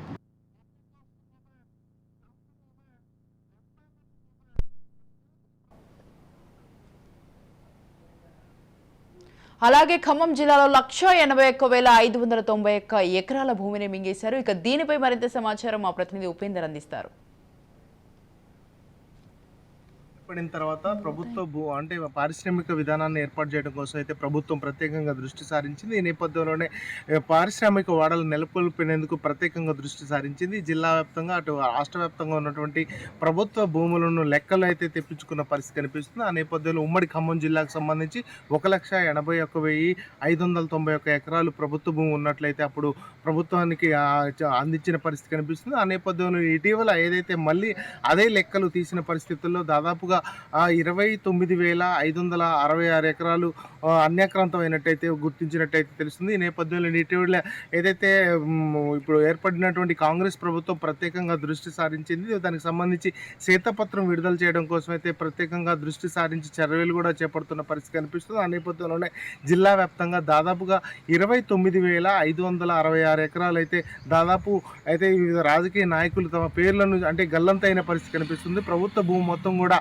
గల్లంతు కావడంపై అయితే పలు విమర్శలు కూడా వస్తున్నాయి. ఆ నేపథ్యంలోనే ఇటు శ్వేతపత్రానికి విడుదల చేయడం కోసం అటు ఏదైతే సీఎం రేవంత్ రెడ్డి, అదేవిధంగా పొంగులేటి శ్రీనివాస్ రెడ్డి ప్రత్యేకంగా దృష్టి సారించారు. జిల్లా వ్యాప్తంగా ఉన్నటువంటి భూములను ప్రత్యేకంగా గుర్తిస్తున్న పరిస్థితి కనిపిస్తుంది. ఇక ఖమ్మం జిల్లాకు సంబంధించి శివాయిగూడలో దాదాపు 193 సర్వే నెంబర్లో 80 ఎకరాలు, అదేవిధంగా చింతగుర్తిలో దాదాపు 31,000 ఎకరాలు అయితే అన్యాక్రాంతమైనది గుర్తించారు. దాదాపుగా రాష్ట్ర వ్యాప్తంగా ఉన్నటువంటి భూములతో పోల్చుకుంటే ఖమ్మం జిల్లాకు ఏదైతే ఏజెన్సీ ప్రాంతం ఎక్కువగా ఉంటుంది. ఈ నేపథ్యంలో ఉమ్మడి ఖమ్మం జిల్లా వ్యాప్తంగా దాదాపుగా ఇప్పటికే 29,566 ఎకరాల అన్యక్రాంతంపై అయితే అటు వివిధ రాజకీయ పక్షాలు కూడా ప్రత్యేకంగా దృష్టి సారించిన పరిస్థితి కనిపిస్తుంది. వారందరినీ కూడా ఎవరికి బదలాయించారు, ఏ పారిశ్రామిక వాడలకి కేటాయించారు, ఏ ఇండస్ట్రియల్ పార్కులు కేటాయించారు అని చెప్పేసి అయితే ఆరా తీస్తున్నారు. అయితే దానికి సంబంధించి ఇండస్ట్రియల్ పార్కులు, ఇండస్ట్రియల్ వాడలు ఏర్పాటు చేయడం కోసం అయితే ప్రభుత్వ భూముల కంటే కూడా పట్టా భూములనే ఎక్కువగా తీసుకున్న పరిస్థితి కనిపిస్తుంది. ఆ నేపథ్యంలోనే ఈ ప్రభుత్వ భూమి ఎటు వెళ్ళిందని చెప్పేసి అయితే అంటే విమర్శలు అయితే వస్తున్నాయి. దాదాపుగా ఇప్పటికే గూగుల్ మ్యాప్ చూసి ప్రత్యేకంగా అధికారులు, అదేవిధంగా అప్పుడు ఉన్నటువంటి అధికారులు ప్రత్యేకంగా బీఆర్ఎస్ ప్రభుత్వంలో వారికి కట్టబెట్టారని చెప్పేసి ఆరోపణలు ఉన్నాయి. జిల్లా వ్యాప్తంగా చూసుకుంటే ఏదైతే రెవెన్యూ యాక్ట్ పరంగా చూసుకుంటే దాదాపుగా 1000 ఎకరాలు మాత్రం ప్రభుత్వ భూమి మాయమైన పరిస్థితి కనిపిస్తుంది. దానికి సంబంధించి భూదాన్ భూములు కావచ్చు, అదేవిధంగా ఏదైతే అసైన్డ్ భూములు కూడా దాదాపు కనుమరుగైన పరిస్థితి కనిపిస్తుంది. రాష్ట్ర వ్యాప్తంగా చూసుకుంటే ఇప్పుడు జిల్లాలో దాదాపుగా ఏదైతే ప్రభుత్వ భూమికి సంబంధించి 2014 లెక్కలో తీసుకుంటే 28,886 ఎకరాలు ఉంటే ఇప్పుడు ప్రస్తుతం మాత్రం 1000 ఎకరాలు మాత్రం కనుమరుగైన పరిస్థితి కనిపిస్తుంది. అటు కొత్తగూడెం జిల్లాలో దాదాపుగా 1,23,589 ఎకరాలు ఉంటే ఇప్పుడు దాదాపుగా అక్కడ కూడా 1000 ఎకరాలు మాత్రం అన్యక్రాంతం అని చెప్తున్నారు. అటు కొత్తగూడెంకి సంబంధించినటువంటి మాజీ అంటే మంత్రిగా అదేవిధంగా ఎమ్మెల్యేగా ఉన్నటువంటి వనమా రాఘవ కుమారుడు కూడా అన్యక్రాంతం చేశారని చెప్పేసి ఆరోపణలు కూడా గుప్పమంటున్న పరిస్థితి కనిపిస్తుంది. ఖమ్మం జిల్లాకు చూసుకుంటే ఖమ్మంలో మాజీ మంత్రిగా ఉన్నటువంటి అనుచరులు అదేవిధంగా వారంతా కూడా ప్రభుత్వ భూమిని అన్యక్రాంతం చేసుకున్నారని చెప్పేసి వారి పేర్ల మీద బదలాయింపు చేసుకున్నారని చెప్పేసి అయితే ఆరోపణలు ఉన్నాయి. ఈ నేపథ్యంలో చుట్టూ పాపడపల్లి, అదేవిధంగా వెలుమట్ల, మల్లెలమడుగు, ఎంచింతకుర్తి, కోచిలకలో దాదాపు 1000 ఎకరాలు అంటే విలువైన భూములు మాత్రం ఇప్పుడు కనుమరుగైన పరిస్థితి కనిపిస్తుంది. వాటన్నిటిని కూడా ఎవరికి బదలాయించారు, రెవెన్యూ యాక్ట్ పరంగా ఎటు బదలాయించారు అని చెప్పేసి అయితే ఇటు కాంగ్రెస్ ప్రభుత్వం ప్రత్యేకంగా దృష్టి సారించి శ్వేతపత్రం విడుదల చేయడం కోసం అయితే ప్రత్యేకంగా దృష్టి సారించింది. ఇక జిల్లా వ్యాప్తంగా చూసుకుంటే అటు రుద్రాక్షపల్లి కావచ్చు, నూతనకల్ కావచ్చు, ఎన్కూరు మండలంలో కావచ్చు, అదేవిధంగా సత్తుపల్లి నియోజకవర్గంలో కూడా ఏదైతే యాతకుంట్ల, ఏదైతే కాకర్ల తదితర ప్రాంతాల్లో ప్రత్యేకంగా భూములు అయితే గల్లంతైన పరిస్థితి కనిపిస్తుంది. ఇక విలువైన భూములు ఉన్నటువంటి ఖమ్మం పట్టణానికి చుట్టుపక్కల ఉన్నటువంటి ఏదైతే ఎదుల చెరువు, అదేవిధంగా ఎదులాపురం, ఎలుగుమట్ల తదితర ప్రాంతాల్లో ఉన్నటువంటి 100 ఎకరాలు కూడా అన్యక్రాంతమైన పరిస్థితి కనిపిస్తుంది. వాటన్నిటిని కూడా ఏదైతే అధికార పార్టీలో ఉన్నటువంటి నాయకులు, అదేవిధంగా గత ప్రభుత్వంలో ఉన్నటువంటి నాయకులు, అదేవిధంగా కార్పొరేటర్లు తమ వైపు బదలాయించుకున్నారని చెప్పేసి ఆరోపణలు ఉన్నాయి. ఇప్పటికే ఏదైతే స్వతంత్ర సమరయోధులకు ఇచ్చినటువంటి ల్యాండ్లను కూడా వారంతా కూడా వివిధ రాజకీయ పక్షాలు తమ వైపు పేర్లతో బదలాయించుకోవడంపై అయితే పలు విమర్శలు కూడా వస్తున్నాయి. వాటన్నింటినీ కూడా ప్రభుత్వం ఇప్పుడు ప్రత్యేకంగా దృష్టి సారించింది. అప్పుడు ఏదైతే ప్రభుత్వంలో ఉన్నటువంటి అంటే కలెక్టర్లుగా ఉన్నటువంటి వారు, ఐఏఎస్ ఆఫీసర్లు ప్రత్యేకంగా వీటి బదలాయింపులో కీలక పాత్ర పోషించారని చెప్పేసి అయితే ఆరోపణలు కూడా వెల్లువెత్తుతున్నాయి. వారందరినీ కూడా ప్రత్యేకంగా వారిపై చర్యలు తీసుకోకుండా వారికి కూడా ఉన్నత పదం కేటాయించడంపై కూడా అటు పలు విమర్శలు కూడా వస్తున్న పరిస్థితి కనిపిస్తుంది. రఘునాథపాలెం మండలానికి సంబంధించి చాలా 1000 ఎకరాలు మాత్రం అన్యక్రాంతమైందని చెప్పేసి ఇప్పటికే ఆరోపణలు వస్తున్నాయి. ఆ నేపథ్యంలో ఇక్కడ ఉండే బకాసులు మొత్తం కూడా తమ వైపు తమ పేర్ల వైపు బదలాయించుకున్నారని చెప్పేసి ఆరోపణలు ఉన్న నేపథ్యంలో అటు ఎంక్వైరీ కూడా కొనసాగుతుంది. ఇప్పటికే అటు ఏదైతే కాంగ్రెస్ ప్రభుత్వం కూడా ప్రత్యేకంగా శ్వేతపత్రం విడుదల చేయడం కోసం అయితే వాయువేగంతో కూడా అంటే దాన్ని నిగ్గు తెలుసుకునేందుకు ప్రత్యేకంగా అధికారులు కూడా లెక్కలు తెలుసుకున్న పరిస్థితి కనిపిస్తుంది. వారందరికీ కూడా ఇప్పుడు ఉన్నటువంటి ఏదైతే తమ పేర్ల మీద గత 10 సంవత్సరాల్లో ఉన్నటువంటి బీఆర్ఎస్ ప్రభుత్వంలో జరిగినటువంటి అవినీతి ఆరోపణలు, భూ కబ్జాలపై అయితే ప్రత్యేకంగా దృష్టి సారించింది. త్వరలోనే శ్వేతపత్రంలో ఈ వివరాలన్నీ కూడా వెల్లడించే అవకాశం అయితే స్పష్టంగా కనిపిస్తుంది. ఇక ఏదైతే ఆ గత ప్రభుత్వంలో ఉన్నటువంటి అంటే ప్రభుత్వ భూమి దాదాపు 1,80,591 ఎకరాలు ఉంటే ఇప్పుడు ప్రస్తుతం మాత్రం దాదాపు 29,566 ఎకరాలు అన్యక్రాంతం కావటం, అదేవిధంగా వివిధ రాజకీయ పక్షాలకు, అదేవిధంగా పారిశ్రామిక వాడలకు బదలాయించడంపై అయితే పలు విమర్శలు వస్తున్నాయి. ఆ ల్యాండ్ అంతా కూడా ఎవరి పేరు మీద వెళ్ళింది, ఎందుకు వెళ్ళింది అనే వివరాలు అయితే ప్రత్యేకంగా దృష్టి సారించి తీసుకుంటున్న పరిస్థితి జిల్లాలో కనిపిస్తుంది. ధరణిలో జరిగిన అక్రమాల చిట్టాను బయటపెట్టేందుకు రాష్ట్ర ప్రభుత్వం సిద్ధమవుతున్నది. ఇప్పటికే విచారణ కోసం కమిటీని నియమించిన ప్రభుత్వం ఆ కమిటీ నుంచి పూర్తి వివరాలను తెప్పించుకుంటుంది. ఇక లోక్సభ ఎన్నికల తర్వాత జరిగే అసెంబ్లీ సమావేశాల్లో ధరణి పోర్టల్ భూ అక్రమాలపై శ్వేతపత్రం రిలీజ్ చేయాలని భావిస్తుంది. బీఆర్ఎస్ సర్కార్లో మంత్రులుగా పనిచేసిన కొందరు ధరణిలో భారీగా అక్రమాలకు పాల్పడ్డట్లు ప్రస్తుత ప్రభుత్వం దృష్టికి వచ్చింది. మాజీ సీఎం కేసీఆర్ కుటుంబ సభ్యుల్లోని 6 కూడా భూములను కొల్లగొట్టినట్లు రిపోర్టులున్నాయి. ఇక ఆ వివరాలన్నిటినీ ఆధారాలతో పాటు జనం ముందు పెట్టేందుకు ప్రభుత్వం రెడీ అవుతుంది. ఇక నిజామాబాద్ జిల్లాలో ధరణి ద్వారా 2,15,557 ఎకరాల భూమిని మాయం చేశారు. ఇక దీనిపై మరింత సమాచారం మా ప్రతినిధి కిషోర్ అందిస్తారు. ధరణి అక్రమాలపై కాంగ్రెస్ ప్రభుత్వం చర్యలు చేపట్టేందుకు సిద్ధమవుతున్నట్టు కూడా తెలుస్తుంది. గత ప్రభుత్వ హయాంలో అన్యాక్రాంతమైన ప్రభుత్వ భూములను తిరిగి ప్రభుత్వం స్వాధీనం చేసుకునేందుకు సిద్ధమవుతున్నట్టు కూడా తెలుస్తుంది. దీనిలో భాగంగా తెలంగాణ ప్రభుత్వం ఏర్పడ్డ తర్వాత 2014లో గత బీఆర్ఎస్ ప్రభుత్వం పారిశ్రామిక వాడల ఏర్పాటు కోసం రాష్ట్రంలో ఉన్న సాగుకు పనికిరాని భూమి ఎంతవరకు ఉందో లెక్కలు తీసింది. ఈ నేపథ్యంలో సుమారు 11 లక్షలకు పైగా ఎకరాల భూమి ఉన్నట్టు కూడా గుర్తించింది. దీనిలో భాగంగా సుమారు 2,31,000 ఎకరాల భూమి ప్రస్తుతం అన్యాక్రాంతమైనట్లు కూడా ప్రభుత్వం అనుమానిస్తుంది. దీనిలో భాగంగా చర్యలు చేపట్టేందుకు కూడా సిద్ధమవుతున్నట్టు కూడా తెలుస్తుంది. అయితే గత ప్రభుత్వ హయాంలో పారిశ్రామిక వాడల ఏర్పాటు పేరిట చాలా వరకు భూములను అటు రాజకీయ నాయకులతో పాటు పలువురు పారిశ్రామికవేత్తలకు బడాబాబులకు రాజకీయ నాయకుల అనుచరుల పేరిట అటు ప్రభుత్వ భూమిని బీడు భూములను పట్టాలుగా మార్చి వారి పేరిట చేసినట్టు కూడా అనుమానిస్తున్నారు.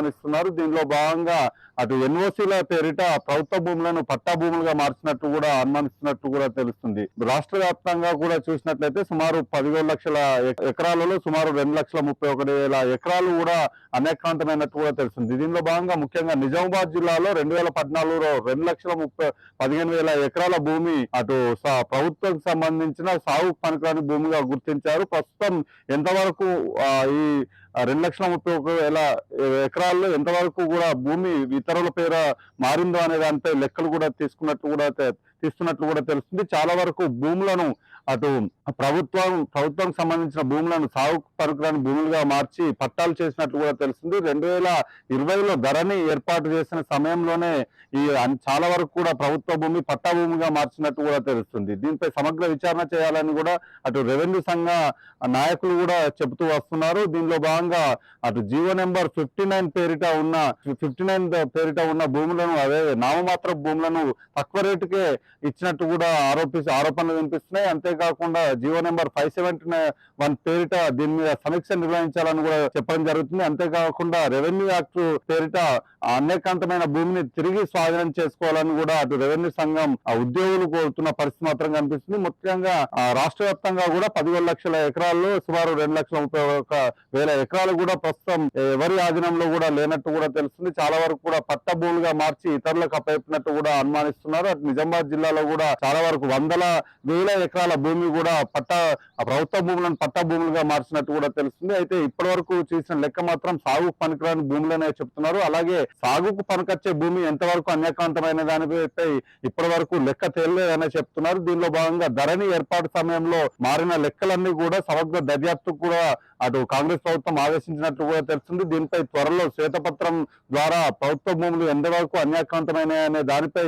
అటు శ్వేతపత్రం విడుదల చేసేందుకు కాంగ్రెస్ ప్రభుత్వం రేవంత్ రెడ్డి ప్రభుత్వం కూడా సిద్ధమవుతున్నట్టు కూడా తెలుస్తుంది. మొత్తంగా ఇటు నిజామాబాద్ జిల్లా వ్యాప్తంగా కూడా గతంలో చూసినట్లయితే 2014లో 2,15,000 ఎకరాల భూమి ఉండగా ప్రస్తుతం ఎంతవరకు ఉందనే దానిపై అనుమానాలు వ్యక్తమవుతున్నాయి. సుమారు 1,000 ఎకరాలు కూడా అటు అన్యాక్రాంతమైనట్టు కూడా తెలుస్తుంది. ముఖ్యంగా రాజకీయ నాయకులు అలాగే రాజకీయ నాయకుల అనుచరుల పేరిట ఈ భూమి మార్పిడి జరిగినట్టు కూడా అనుమానాలు వ్యక్తం చేస్తున్నట్టు పరిస్థితుంది. అలా అంతేకాకుండా పలువురు రాజకీయ నాయకులు అటు ఎమ్మెల్యే గెలక ముందు అటు అఫిడవిట్ లో 10 నుంచి 20 ఎకరాలు ఉంటే ప్రస్తుతం 100 ఎకరాలు కూడా మారినట్టు కూడా అనుమానాలు వ్యక్తమవుతున్నాయి. ఈ నేపథ్యంలో పూర్తిగా అన్ని రకాలుగా ధరణి ఏర్పాటుకు సంబంధించి ధరణికి ముందు ధరణి తర్వాత అన్న లెక్కలు ఏ విధంగా ఉన్నాయని తీసేందుకు కాంగ్రెస్ ప్రభుత్వం సిద్ధమవుతున్నట్టు కూడా తెలుస్తుంది. అనేకాంతమైన భూమిని తిరిగి స్వాధీనం చేసుకునే డిమాండ్లు వస్తున్న నేపథ్యంలో అటు భూములు అనేకాంతం చేసిన నాయకులపై చర్యలు తీసుకోవడం అలాగే అధికారులపై చర్యలు తీసుకునేందుకు సిద్ధమవుతున్నట్టు కూడా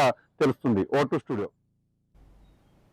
రైట్, ఇక ధరణిలో జరిగిన అవకతవకలకు సంబంధించి మనకి మరిన్ని అప్డేట్స్ అందించడానికి కరుణాకర్ దేశాయ్ గారు, అలాగే తెలంగాణ లీఫ్ అడ్వైజర్ అయినా మనకి లైవ్ లో అందుబాటులో ఉన్నారు. నమస్కారం అండి కరుణాకర్ గారు. నమస్కారం అండి. కరుణాకర్ గారు, మీరు తెలంగాణ లీఫ్ అడ్వైజర్ గా మీరు ఎలాంటి సమస్యలు, అంటే మీరు ధరణి కోసం సర్వేకి వెళ్ళినప్పుడు ఎలాంటి సమస్యలు అనేవి మీరు ఐడెంటిఫై చేయడం జరిగింది? మేము ధరణి యొక్క తప్పు ఒప్పులను, రైతులు పడుతున్న ఇబ్బందులను తెలుసుకోవడానికి గ్రౌండ్ లెవెల్లో తెలంగాణ వ్యాప్తంగా 2 సంవత్సరాల క్రితమే గ్రామాలలో భూన్యాయ శిబిరాలు భూమి సునీల్ గారు, తర్వాత రెవెన్యూ పత్రిక వ్యవస్థాపక అధ్యక్షులు, ఎంఆర్ఓ సంఘం తహసీల్దార్ల సంఘం అధ్యక్షుడు లచ్చిరెడ్డి గారులతో, తర్వాత కోదండ రెడ్డి గారు కూడా, ఇవాళ ధరణి కమిటీలో ఉన్న మెంబరు కోదండ రెడ్డి గారు కూడా మాతో పాటు వచ్చిండ్రు. మేము ముఖ్యంగా భూమి సునీల్ గారు లీఫ్ అధ్యక్షులు, భూన్యాయ నిపుణులు. మేము ఫస్ట్ మరి ఈ భూన్యాయ శిబిరాన్ని సూర్యాపేట జిల్లా వెంపటి గ్రామంలో ఫస్ట్ మీటింగ్ పెట్టినప్పుడు అక్కడ ఒక 30% ధరణి బాధితులు అక్కడ మన ఐడెంటిఫై చేయగలిగినాం. ఆ డాటా అంతా కూడా మేము తీసుకున్నాం రైతుల దగ్గర. అంటే రైతులకు ఒక సమస్యలు ఏమున్నాయో అనే దాని మీద ఒక షీట్ తయారు చేసి వాళ్ళు చెప్పే సమస్యలన్నీ కూడా మా దగ్గర రాసుకొని రికార్డ్ చేసి, అట్లా ఆ గ్రామంలో 300 మా దగ్గరకు వచ్చిన వాళ్ళు 300 మంది అప్లికేషన్ తీసుకున్నాం. కొన్ని చిన్న సమస్యలు, అంటే భూమి మన 2014 వరకు కూడా భూమి కబ్జాలు ఉన్నారు, భూమి హక్కుదారులు, దాన్ని కొంచెం తగ్గించారు. తర్వాత అసలు భూమి అమ్ముకొని పోయిన వాళ్ళు, భూమి కాస్తులో ఉన్న వాళ్ళు వాళ్ళ పేర్లు తీసేసి ఎప్పుడో అమ్ముకొని పోయిన వాళ్ళ పేర్లను మళ్ళీ తిరిగి ధరలో ఎక్కించారు. అట్లా చిన్న సమస్యలు, పేర్లు తప్పు, మన ఎక్స్టెంట్ తప్పు, తర్వాత నిషేధిత జాబితాల ఏదో ఎక్కడో ఒక ఎకరం ఉంటే మొత్తం సర్వే నెంబర్ సంబంధించి మొత్తం కూడా నిషేధిత జాబితాలో పెట్టిండ్రు. అసలు ఆ సమస్యలన్నీ కూడా చిన్న సమస్యలు. అంటే ఎంఆర్ఓ తీర్చేటి, ఎంఆర్ఓ కన్నా కాకపోతే ఆర్టీఓ తీర్చేది, ఆర్టీఓ తీర్చలేనివి జేసీ తీర్చేటి. ఇప్పుడు అలాంటి అన్ని ఏం చేసిండ్రంటే అసలు ఎలాంటి పేరు తప్పుపడ్డా, ఒక గుంట తప్పుపడ్డా, ఏది తప్పుపడ్డా మేము ఏమి తీర్చాం, మేము చేసిన తప్పులన్నీ కూడా మీరు కోర్టుకే పోండి అని చెప్పి ఆర్డీఓ ఆఫీసులో, ఎంఆర్ఓ ఆఫీసులో బోర్డు పెట్టేసి, అంటే రైతులు మరి కోర్టుకు పోవాలంటే ఒక గుంట 2 గుంటలు తక్కువ పడితే మరి కోర్టుకు పోయి ఎలా పరిష్కరిస్తారు చెప్పండి, ఎలా వాళ్ళకు న్యాయం ఎలా జరుగుతుంది అనే దాని మీద మేము తీవ్రంగా దాని మీద మేము మీడియాకు తెలియజేసినాం. అట్లా 20 గ్రామాలు పెట్టినాం. 20 గ్రామాలు అంటే పనిగిరి, వెంపటి, బొమ్మెరపోతన్న గ్రామం, బొమ్మెరలో కూడా పెట్టినాం. తర్వాత చిన్నమంగర, మహబూబాద్ డిస్ట్రిక్ట్, అట్లా మన రంగారెడ్డి డిస్ట్రిక్ట్ లో కూడా పెట్టినాం. అయితే ఏది పెట్టినా అన్ని సమస్యలు మాత్రం ధరణి వల్ల వచ్చిన సమస్యలే ఎక్కువ ఉన్నాయి. అంతకుముందు కూడా సమస్యలు ఉన్నాయి. ఎప్పుడైతే 2014లో తెలంగాణ ప్రభుత్వం ఏర్పడిన తర్వాత భూపక్షాలన పేరుతోటే ఎప్పుడైతే మొదలైందో అక్కడి నుంచేనే మరి బీఆర్ఎస్ నాయకులనే ఆ భూపక్షాల కమిటీలో చేసి అప్పటి నుండే వీళ్లకు పైరవీలు ఎక్కువైపోయినాయి. వాళ్ళ ఇష్టమైన వ్యక్తుల మీద 14 నుండి 2000 వరకు చాలా భూములు ఒకరి మన వాళ్ళ అనంగుల పేరు మీదకి ఎక్కించుకున్నారు. ఎవరు వాళ్ళకు ఇష్టం లేని వాళ్ళ భూములను వాళ్ళకు, అంటే ఇప్పుడు వేరే పార్టీలో ఉన్నారనుకోండి, వాళ్ళకి ఇబ్బంది కలిగడానికి వాళ్ళకు వాళ్ళ భూములు రికార్డు నుంచి తీసేసారు. వాళ్ళు ఎవరన్నా తిరిగి మా పార్టీలోకి వస్తాము, మా భూ సమస్య లేదంటే అట్లాంటి వాడి పేర్లతో మనం వాళ్ళకి సాల్వ్ చేసింది. కానీ ఎప్పుడైతే ధరణి మరి పోర్టల్ తీసుకొచ్చిండ్రో, దానికి ధరణి పోర్టల్ తీసుకొచ్చే ముందు చాలా ఎక్సర్సైజ్ చేసేది ఉండే. అంటే విలేజ్లకు పోయి విలేజ్ల గ్రామ సభలు పెట్టి సమస్యలు ఏమేమి ఉన్నాయి, మీ ఎవరు నిజంగా పొజిషన్లో ఉంటున్నారని చేసి ఆ లిస్ట్ అంతా తీసుకుపోయి ధరలకు ఎక్కిస్తే బాగుండదు. కానీ ఇంతకుముందే 50% సమస్యలతో బాధపడుతుంటే మళ్ళా ఈ ధరని తీసుకొచ్చి ఇంకొక 50%, అంటే డబల్ సమస్యలు సృష్టించి ఇవాళ ధరణి వల్ల ప్రతి విలేజ్ లో 30% బాధితులు ఉన్నారు. ఈ విషయంలో మరి మేము లీఫ్ సంస్థ అధ్యక్షుని ఆధ్వర్యంలో మేము ఒక 2500 కిలోమీటర్లు ఎలక్షన్లకు ముందు భూమి కావాలని మా రైతుల దగ్గర అంటే గ్రామాలు యాత్ర చేసి రైతుల దగ్గర పోయి కూడా తెలుసుకున్నాం. ఆ డేటా అంతా కూడా మా దగ్గర ఉంది. ఒక అదృష్టం ఏంటంటే మేము ఎవరైతే లీఫ్ సంస్థ అధ్యక్షులు ఎవరైతే భూమి సునీల్ గారు ఉన్నారో వారే ఇప్పుడు ధరణి కమిటీల మెంబరు. మా భూమి శిబిరాలకు వచ్చిన మన జాతీయ కిసాన్ సెల్ ఉపాధ్యక్షుడు కోదండరెడ్డి గారు కూడా భూ కమిటీలో మరి మెంబరు. రెండోది ఏంటంటే మరి ఉద్యోగం మానేసి మరి రెవెన్యూ పత్రిక పెట్టి మాతో పాటు తిరిగిన లచ్చిరెడ్డి గారు ఇప్పుడు CCL లో డైరెక్టర్ గా ఉన్నారు. ఎందుకంటే వాళ్ళందరూ కూడా ఒక 2 సంవత్సరాలు ధరణి యొక్క ధరణి యొక్క మరి సమస్యలు ఏంటో అన్ని ఐడెంటిఫై చేసిన వాళ్ళే 3 ఉన్నారు. నిజంగా చెప్పాలంటే మరి ప్రభుత్వము చిత్తశుద్ధితోటి మరి ధరణి సాఫ్ట్వేర్ ధరణి సాఫ్ట్వేర్ అండి. సాఫ్ట్వేర్ అంటే ఒక ప్రభుత్వ ఆధ్వర్యంలో ఉన్న సంస్థ హ్యాండిల్ చేస్తే బాగుంటుంది.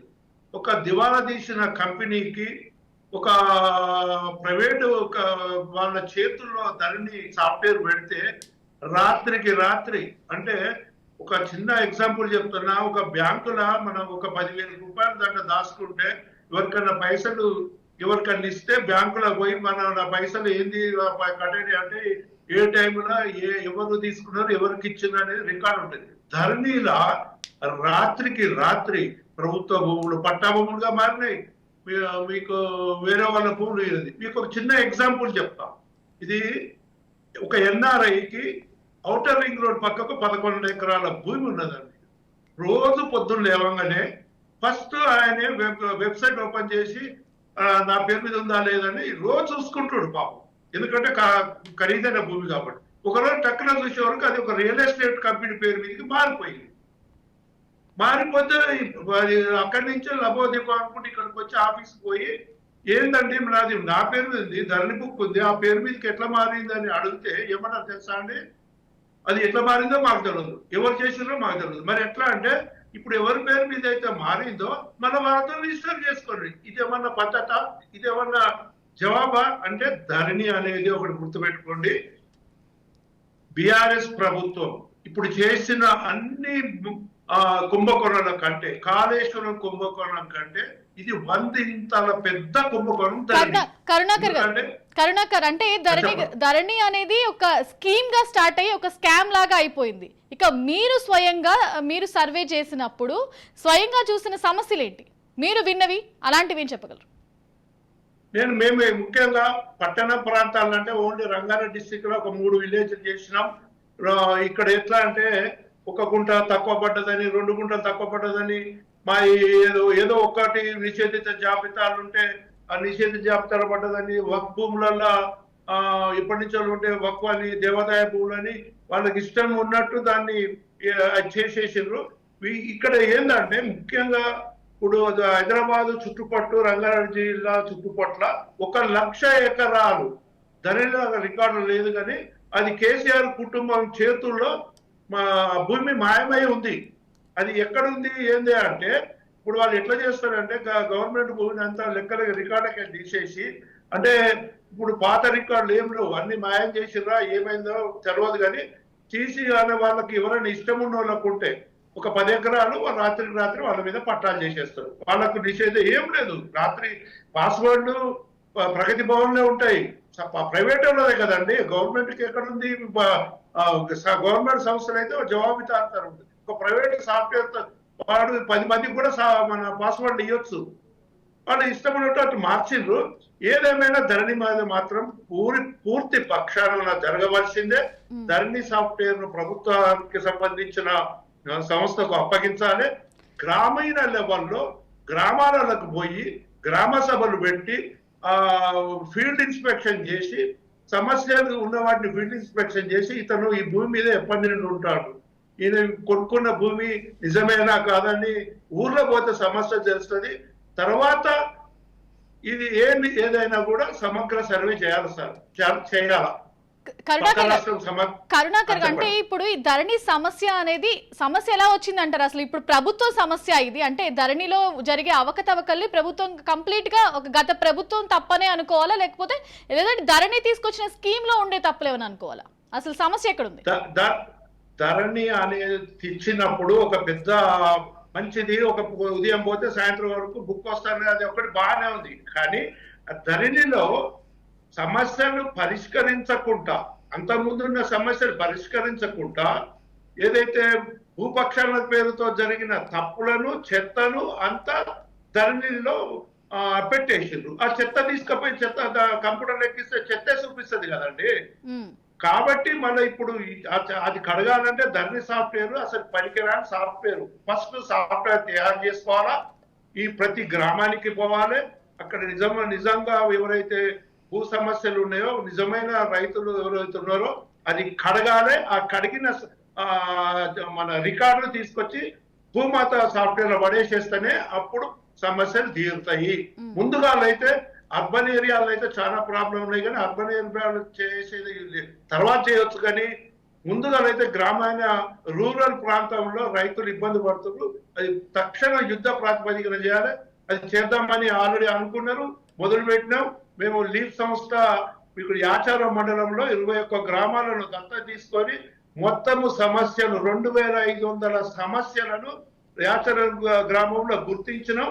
దాన్ని సరిచేయాలి అనుకునే వరకు ఎలక్షన్ లో అడ్డం వచ్చింది.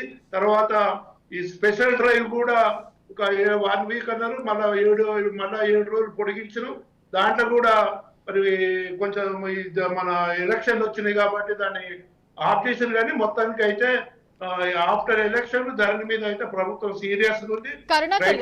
కరుణాకర్ గారు, ఇక అవినీతిని రూపుమాపడమే మా ప్రధాన కర్తవ్యం అంటూ కూడా కేసీఆర్ చాలా సార్లు చెప్పడం జరిగింది. అంటే అందులోంచి పుట్టిందే ధరణి అని కేసీఆర్ పదే చెప్తూ వచ్చారు కూడా, అటు కేటీఆర్ కూడా చెప్తూ వచ్చారు. కానీ ధరణిలోనే స్కామ్లని కార్యకర్తల దగ్గర నుంచి నాటి బీఆర్ఎస్ మంత్రుల వరకు అక్రమాల్లో, ఇందులో జరిగిన అక్రమాలలో రెడ్ హ్యాండెడ్ గా ఉందన్న ఆరోపణలు కూడా ఎటు లేకపోలేదు. అసలు దీన్ని ఎలా చూడాలి? అసలు మేము చెప్పేది అదే అండి. మేము ఈ ధరణి దరిద్రం గురించి ఒక 2 సంవత్సరాల నుంచి రౌండ్ టేబుల్ సమావేశాలు పెట్టి చాలా సార్లు చెప్పినాం. ఇప్పుడు జర్నలిస్ట్ అధ్యయన వేదిక, తెలంగాణ సోషల్ మీడియా ఫోరం, మా లీఫ్, తర్వాత తెలంగాణ ప్రజా సంఘాలతో ధరణి ఎలాంటి దరిద్రం ఉంది, ఎలాంటి సమస్యలు ఉన్నదో సమాజానికి అందరికన్నా ముందే మేమే తెలియజేసినాం. ఫీల్డ్ మీద పోయి తెలియజేసినాం. ఎన్నో దానికి సంబంధించిన మా ప్రూఫ్లతో సహా ఇచ్చినాం, మొన్న కూడా ఇచ్చినాం. కానీ ఇప్పుడు ఏదైనా ఇది అయితే మాత్రం అంటే పాపాలు, గత ప్రభుత్వం చేసిన అవినీతి పాపాలు, ఇందు లేదు అందు లేదు, ఎందెందు చూసినా అందందు మొత్తం అవినీతి ఉంది. ప్రతి కుంభకోణం, ప్రతి అభివృద్ధి వెనకాల కూడా కమిషన్లు ఎక్కువ ఉన్నాయి. ఒక దిక్కున ఎటు చూసినా అవినీతి అంటే ఎక్కడ లేదు చెప్పండి. చివరికి ఫోన్ ట్యాపింగ్ చేసి కూడా వ్యక్తిగత జీవితాలను, వాళ్ళ మాటలు విని వాళ్ళ కుటుంబాన్ని, భార్యాభర్తలను కూడా బ్లాక్ మెయిల్ చేసిన ఈ ప్రభుత్వము ఏది మంచిగా చేసింది అనేది చెప్పుకుంటే ఏం లాభం అండి? ప్రజలు మీకు తెలుసు కదా ఎన్ని కుంభకోణాలు బయటపడుతున్నాయి. ఎక్కడైనా భారతదేశంలో ఇలాంటి కుంభకోణాలు ఎక్కడైనా బయటపడ్డాయో చెప్పండి. రైట్. కానీ ఇప్పుడు మళ్ళీ కేసీఆర్ జనాల్లోకి వెళ్లే ప్రయత్నం అయితే చేస్తున్నారు. కానీ దీని గురించి మళ్ళీ ఏమైనా మాట్లాడే అవకాశం వస్తుందంటారా? ఏమండి, ఇప్పుడు కరువు అనేది ప్రపంచ వ్యాప్తంగా వచ్చింది, మన దగ్గర రాలేదు. యూరోప్లో కరువు ఉంది, కెనడాలో కరువు ఉంది. గ్లోబల్ వార్మింగ్ వల్ల వాతావరణం సమతుల్యం దెబ్బతిన్నది. ఈసారి వర్షాలు పడలేదు. ఒకటేందంటే మరి యాసంగి పొలాలు స్టార్ట్ అయినప్పుడు ఈ మహారాజా అధికారంలో ఉన్నాడు. మరి కరువు వర్షాలు పడలేదని ఈ మహారాజుకు తెలుసు. అయినా వ్యవసాయం యాసంగి పంటలు వేయొద్దండి, కరువు ఉన్నదని చెప్పి ఈయన చెప్పాల్సిన బాధ్యత లేదా?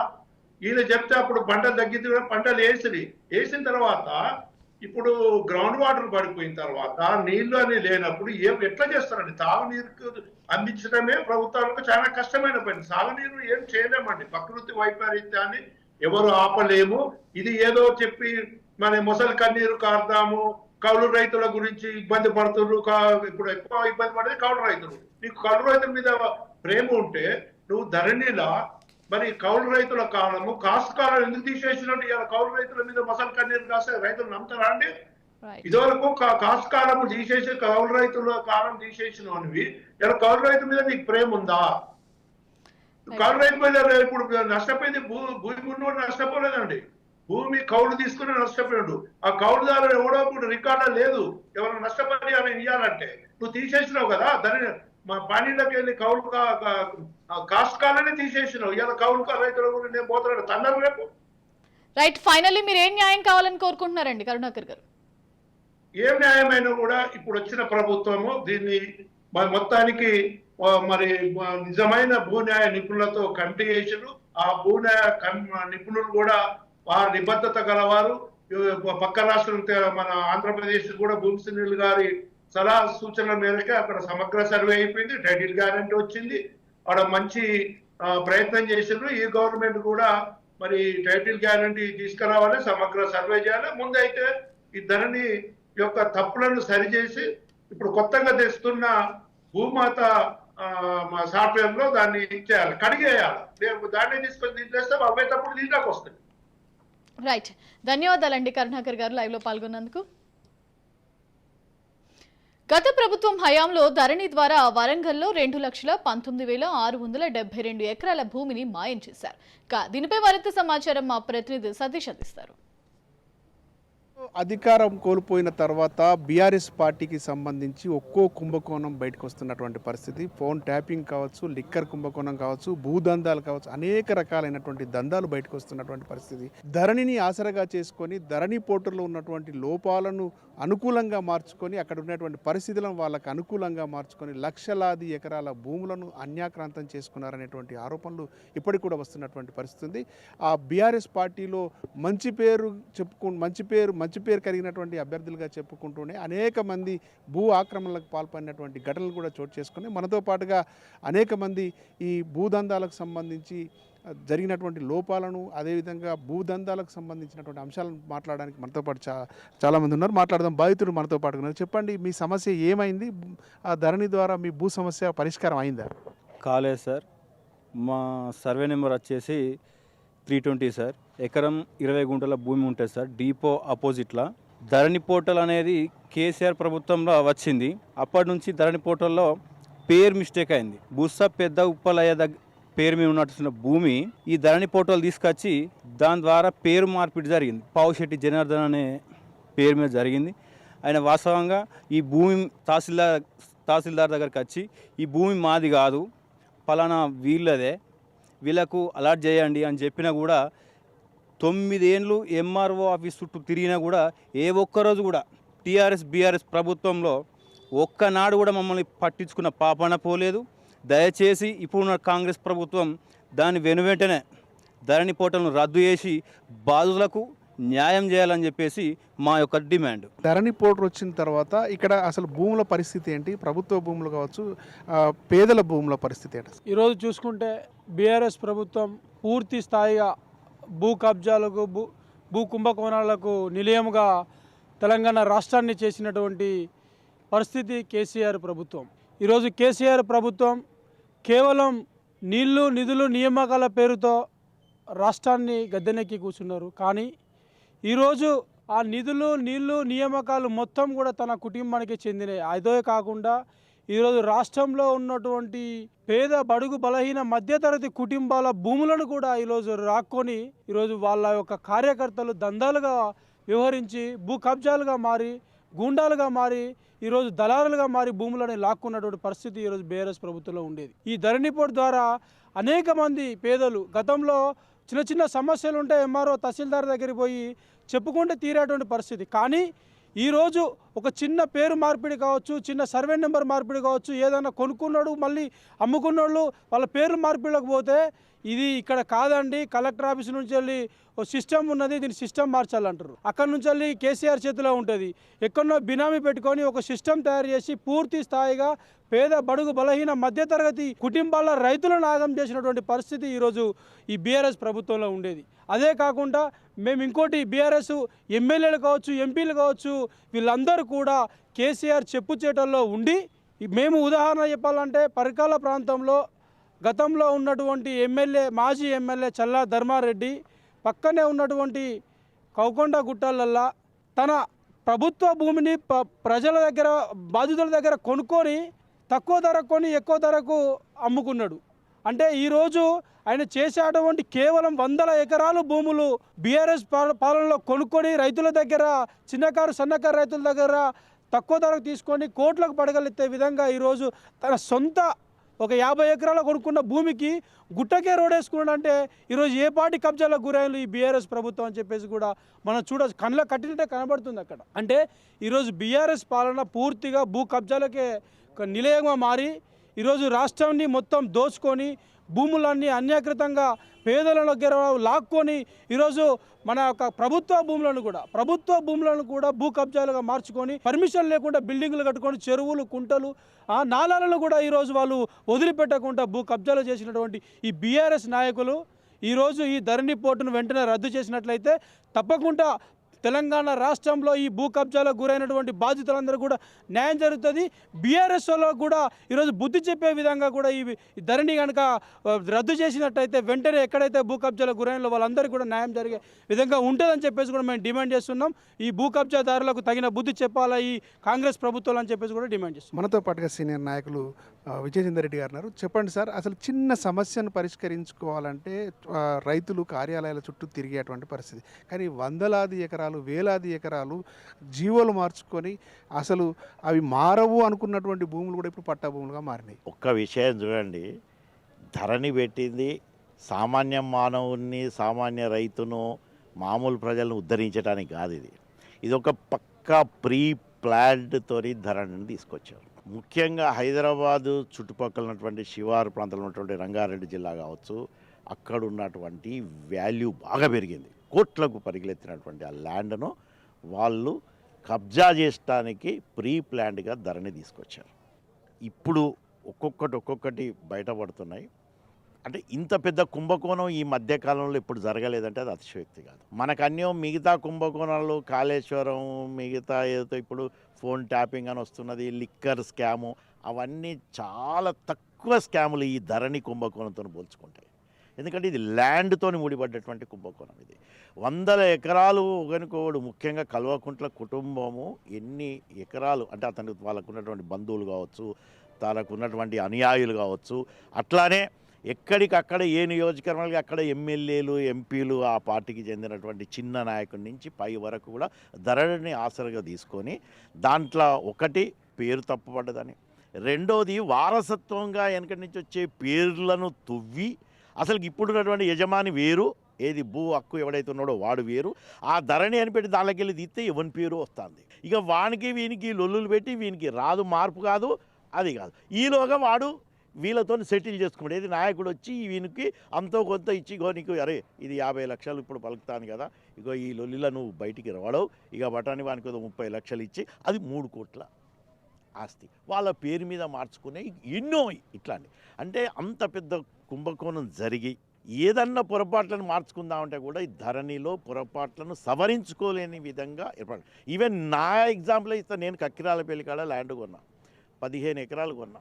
ఆ రిజిస్టర్ అతను ఎన్ఆర్ఐ, ఆయనే నాకు అమ్మిండు, రిజిస్ట్రేషన్ అయింది. కానీ పాస్బుక్ వచ్చడానికి ధరణి చేయబట్టి 7 నెలలు తిరిగిన కలెక్టర్స్ ఉంటారు. అంటే నేనే ఒక రికగ్నైజ్డ్ కొద్ది గొప్ప సమాజంలో ఉన్నటువంటి నాయకుడిని నాకే ఇంత 3 చేర్ల నీళ్ళు తాగిచ్చారంటే ఒక సామాన్య ప్రజలకు ఎంత కష్టమైంది ఇది.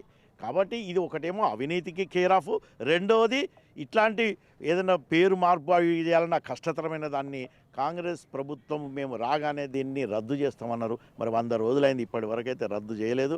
ధరణిలో ఏ ఒక్క ప్రాబ్లం కూడా ఇప్పటి వరకు సాల్వ్ అయినట్టయితే నాకు కనపడతలేదు. కాబట్టి ఇప్పుడు ఈ ప్రభుత్వానికి కూడా మేము సూచిస్తున్నాం, విజ్ఞప్తి చేస్తున్నాం, ఈ ధరణిని వెంటనే రద్దు చేయండి, లేకపోతే సమూలంగా మార్చండి. అది చిన్న లెవెల్లో ఎంఆర్ఓ లెవెల్నే మార్పులు చేసే యొక్క వెసులుబాటు కలిగించే విధంగా దాన్ని తీసుకొచ్చేది ఉంటే, ప్లస్ ఇంతవరకు ఎవరైతే అవినీతిలో ఈ యొక్క వేలాది ఎకరాలు కబ్జా చేసినారో అవన్నీ ప్రజలకు చెందినవి, ప్రజలకు మొత్తము పంచిపెట్టాలి. ముఖ్యంగా దళితుల భూములు 100 ఎకరాలు వెనకట వాళ్ళకు ఇనాముగా ఇచ్చినటువంటి దళితుల భూములు ఇనాముగా ఇచ్చినటువంటి హైదరాబాద్ శివార్లో ఇనాముగా దళితులకు ఇచ్చినటువంటి భూములను వాళ్ళకు అంతో కొంత చిల్లరగా ఏదో బిచ్చబోనికి వేసినట్టు ఇచ్చి వీళ్ళ పేరు మీద మార్చుకున్న భూములను మొత్తము సర్వే చేయించి వాళ్లకు మళ్ళీ తిరిగి ఇచ్చేదానిక అది చేయకపోయేదంటే నిజంగా కాంగ్రెస్ ప్రభుత్వానికి కూడా మళ్ళీ ఇదే యొక్క పుట్టగతులు లేకుండా పోతారు. ఎందుకంటే ఇది చిన్న విషయం కాదు. దళితులకు భూములు ఇస్తామని ప్రభుత్వం ప్రతి ఒక్కరు వచ్చిన కూడా హామీ ఇచ్చుకుంటా వాళ్ళ భూములను ఎత్తుకపోయినటువంటి చరిత్ర బీఆర్ఎస్ ప్రభుత్వాన్ని. కాబట్టి తప్పకుండా వాళ్ళ భూములను మళ్ళా వాళ్ళకి ఇచ్చేయాల్సిందిగా ప్లస్ ధరణిని పూర్తిగా సమూలంగా మారని రద్దన చేయండి. మీరు చెప్పండి సీనియర్ నాయకులుగా ఇక్కడ జరుగుతున్నటువంటి భూ అంశాలన్నీ కావచ్చు, కొత్త పారిశ్రామిక విధానం అని తీసుకొచ్చి లక్షలాది ఎకరాలను కూడా ప్రభుత్వ భూములను అటు రైతుల భూములను పంటలు పండేటువంటి భూములు అన్నింటినీ కూడా అన్యాక్రాంతానికి పాల్పడ్డగా తెలుస్తూ ఉంది. అసలు దానికి సంబంధించి మీరేం చెప్తారు? నిజం చెప్పాలంటే కేసీఆర్ గవర్నమెంట్ ఈ ధరణి సిస్టమ్ తీసుకొచ్చి ముఖ్యంగా పేద మధ్యతరగతి రైతులు కడుపు కొట్టిండు చెప్పాలంటే. ఎందుకంటే ఒకప్పుడు రిజిస్ట్రేషన్ వ్యవస్థ లేకుండే, అందరూ సాదా బైనాములు రాసుకొని ఒకరి ల్యాండ్ ఒకరికి పోయేది ఉండేది. ఇనాం భూములు కూడా వెనకట ఒక 50 ఏళ్ళ కింద 100 ఏళ్ళ కింద ఇనాముల భూములు కూడా వాళ్ళు కాస్తు మీద ఉన్నారు పాపం. వాళ్ళందరూ ధరణి చట్టం తీసుకొచ్చి వాళ్ళ పట్టాదారి పేరు మీద వాళ్ళ భూములు లేకుండా చేసిండ్రు. దానికి ముఖ్య కారణం కేసీఆర్. నిజంగా చెప్పాలంటే ముఖ్యంగా ఈ హైదరాబాదు పరిసరాల భూములకు విపరీతంగా ధరలు పెరగడంతో వాటిని కాజేయాలని ఒక వర్గం వాళ్ళు చేసి పాపం పేద ప్రజలు పుట్టగొడుతున్నారు. అలాగే నూతన పారిశ్రామిక విధానం తీసుకొచ్చి గవర్నమెంట్ భూములు అన్నిటినీ ఒక పారిశ్రామికవేత్తలకు బదలాయించి నిజంగా గవర్నమెంట్ భూములు ఫ్యూచర్లో లేకుండా చేస్తున్నారు. ఈ విధానం గురించే కేసీఆర్ గవర్నమెంట్ చాలామంది కొట్టాడిళ్ళు.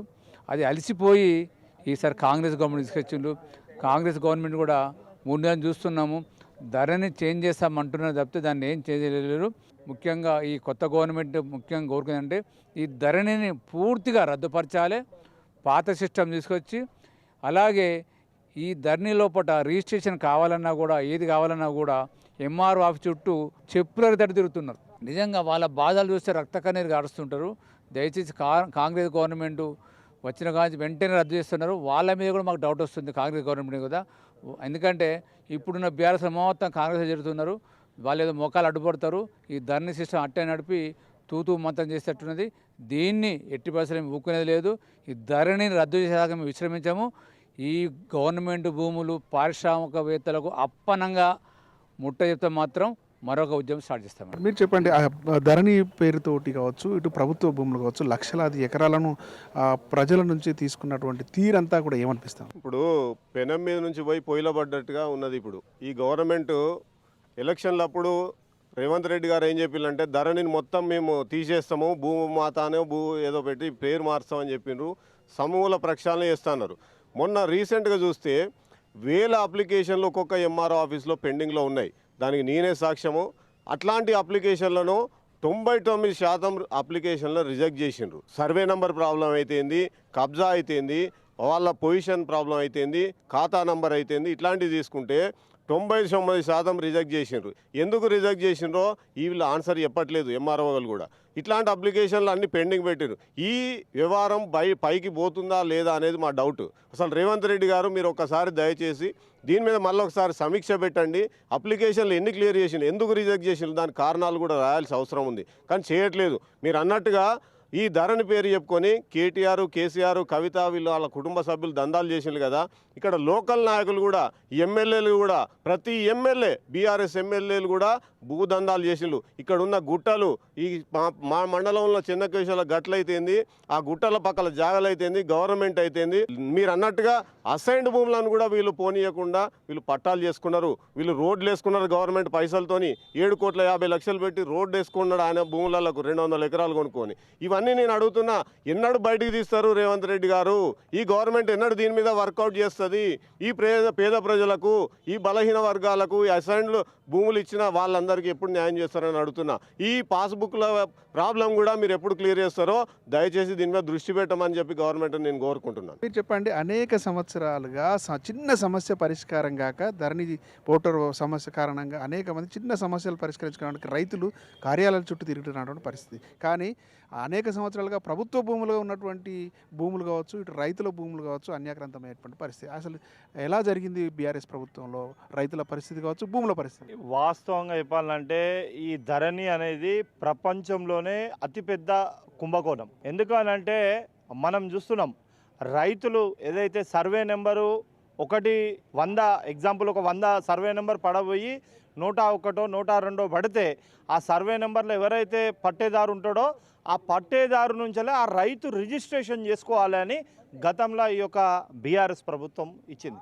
కానీ బీఆర్ఎస్ ప్రభుత్వానికి సంబంధించిన నాయకులు కావచ్చు, లేకుంటే మీరు అన్నట్టు అసైన్డ్ భూములు కావచ్చు, లేకుంటే ప్రభుత్వ భూములు కావచ్చు, అవి యథేచ్ఛగా కేవలం కలెక్టర్ గారి దగ్గరనే లాగిన్ పాస్వర్డ్ ఉండే కాబట్టి వారు చెప్పంగానే లాగిన్ ఓపెన్ చేసేది. ఆ ప్రభుత్వ భూములు కావచ్చు, అసైన్డ్ భూములు కావచ్చు, లేకుంటే ఇతర ఏదైతే భూములు ఉన్నాయో వాటిని మాత్రం వారికి అనుకూలంగా ఎవరైతే ఉన్నారో వారికి రిజిస్ట్రేషన్ అయ్యేది. కానీ ఎవరైతే నిజమైన రైతు సర్వే నెంబరు పొరపాటున పడి ఆ సర్వే నెంబరు 20 గుంటలు కావచ్చు, ఎకరం కావచ్చు, 2 ఎకరాలు కావచ్చు, అతని వేరే పట్టేదారు పేరు నుంచి అతనికి సొంతంగా రావడానికి మాత్రం బీఆర్ఎస్ ప్రభుత్వంలో మాత్రం కలెక్టరేట్ ఆఫీస్ చుట్టూ తిరిగి చెప్పులు అరిగినాయి. గతంలో అనేక సందర్భాల్లో చూసినాం, కలెక్టర్ ఆఫీసులల్లా మందు డబ్బాలు పట్టుకొని రైతులు చేసిన సంఘటనలు ఉన్నాయి. కానీ ఈ యొక్క ప్రభుత్వం ఇది ఒక పెద్ద కుంభకోణం. దీనికి మేము చెప్పేది ఏంటంటే ఇది మామూలు కుంభకోణం కాదు. ఇలా చూస్తున్నాం, ఒకప్పుడు ఈ టీఆర్ఎస్ పార్టీ పుట్టినప్పుడు ఎవరెవరికి ఎన్నెన్ని భూములు ఉండే, కానీ ఇవాళ ఎన్నెన్ని భూములు ఉన్నాయి. విలాసవంతమైన జాగలు 100 ఎకరాలతో ఫామ్ హౌజులు కేసీఆర్కి ఒకటి, కేటీఆర్కి ఒకటి, హరీష్ రావుకి ఒకటి, కవితకు ఒకటి, వాళ్ళ పుట్టబోయే మనవనికి కూడా ఒకటి ఉన్నది. అంటే ఈ రకంగా మొత్తం ఈ తెలంగాణలో ప్రపంచంలోనే అతిపెద్ద కుంభకోణం ఈ యొక్క ధరణి కుంభకోణం. ఇప్పుడున్నటువంటి ప్రభుత్వం దీనిపైన దృష్టి సారిస్తే నాయకులకు గతంలో ఉన్నటువంటి భూమి ఎంత, ఇప్పుడున్నటువంటి భూమి ఎంత అనేటువంటిది కనుక తీసినట్లయితే ఆ పెద్ద కుంభకోణంగా మారేటువంటి అవకాశం అయితే ఉంది. దీన్నంతా కూడా ప్రక్షాళన చేసి సామాన్య రైతులకు, అటు సామాన్య పేద బడుగు బలహీన వర్గాల రైతులకు న్యాయం చేసేలా ఈ ధరణి పోర్టల్ను రూపొందించాలనేటువంటి విషయాన్ని స్థానికులు కోరుతున్నటువంటి పరిస్థితి ఉంది. కెమెరా పర్సన్ భిక్షపత్తో సతీష్ రాజ్, న్యూస్, వరంగల్.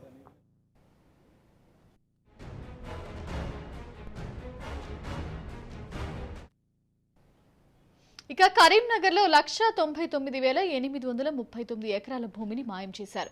ఇక దీనిపై మా ప్రతినిధి ఫణిరాజ్ మరింత సమాచారం అందిస్తారు. జిల్లాలో ప్రభుత్వ భూములు పెద్ద ఎత్తున ఉండేవి.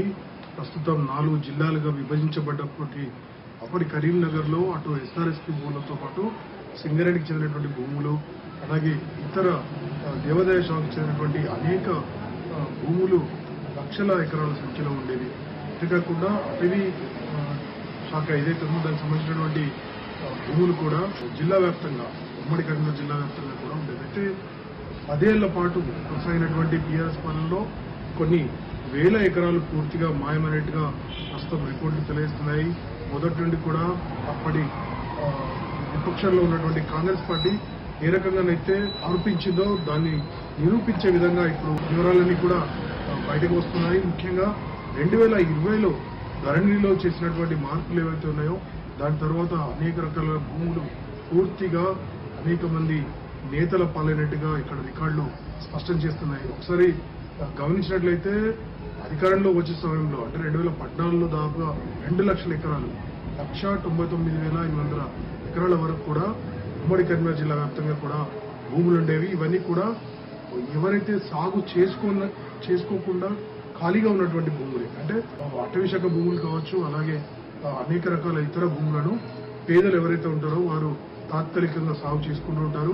వారి ఉపాధి కోసం వాటికి ఎటువంటి పట్టాలు ఉండకుండా కూడా వారు కేవలం వారి పంట పొలాల ద్వారా ఉపాధి పొందేందుకు వారు ఆ రకంగా చేస్తుంటారు. అవి కాకుండా ఉన్నటువంటి భూములే దాదాపుగా 2 లక్షల ఎకరాల వరకు కూడా ఉండేవి. అయితే ప్రస్తుతం గమనిస్తే అవి పెద్ద ఎత్తున కబ్జాకు గురైనట్టుగా తెలుస్తోంది. ఇందులో ముఖ్యంగా ఎస్ఆర్ఎస్పీకి చెందినటువంటి భూములు అయితే ఏకంగా పూర్తిగా దాదాపు కనుమరుగైనట్టుగా తెలుస్తుంది. ఎందుకంటే ఎస్ఆర్ఎస్పీకి పెద్ద ఎత్తున స్థలాలు ఉన్నాయి.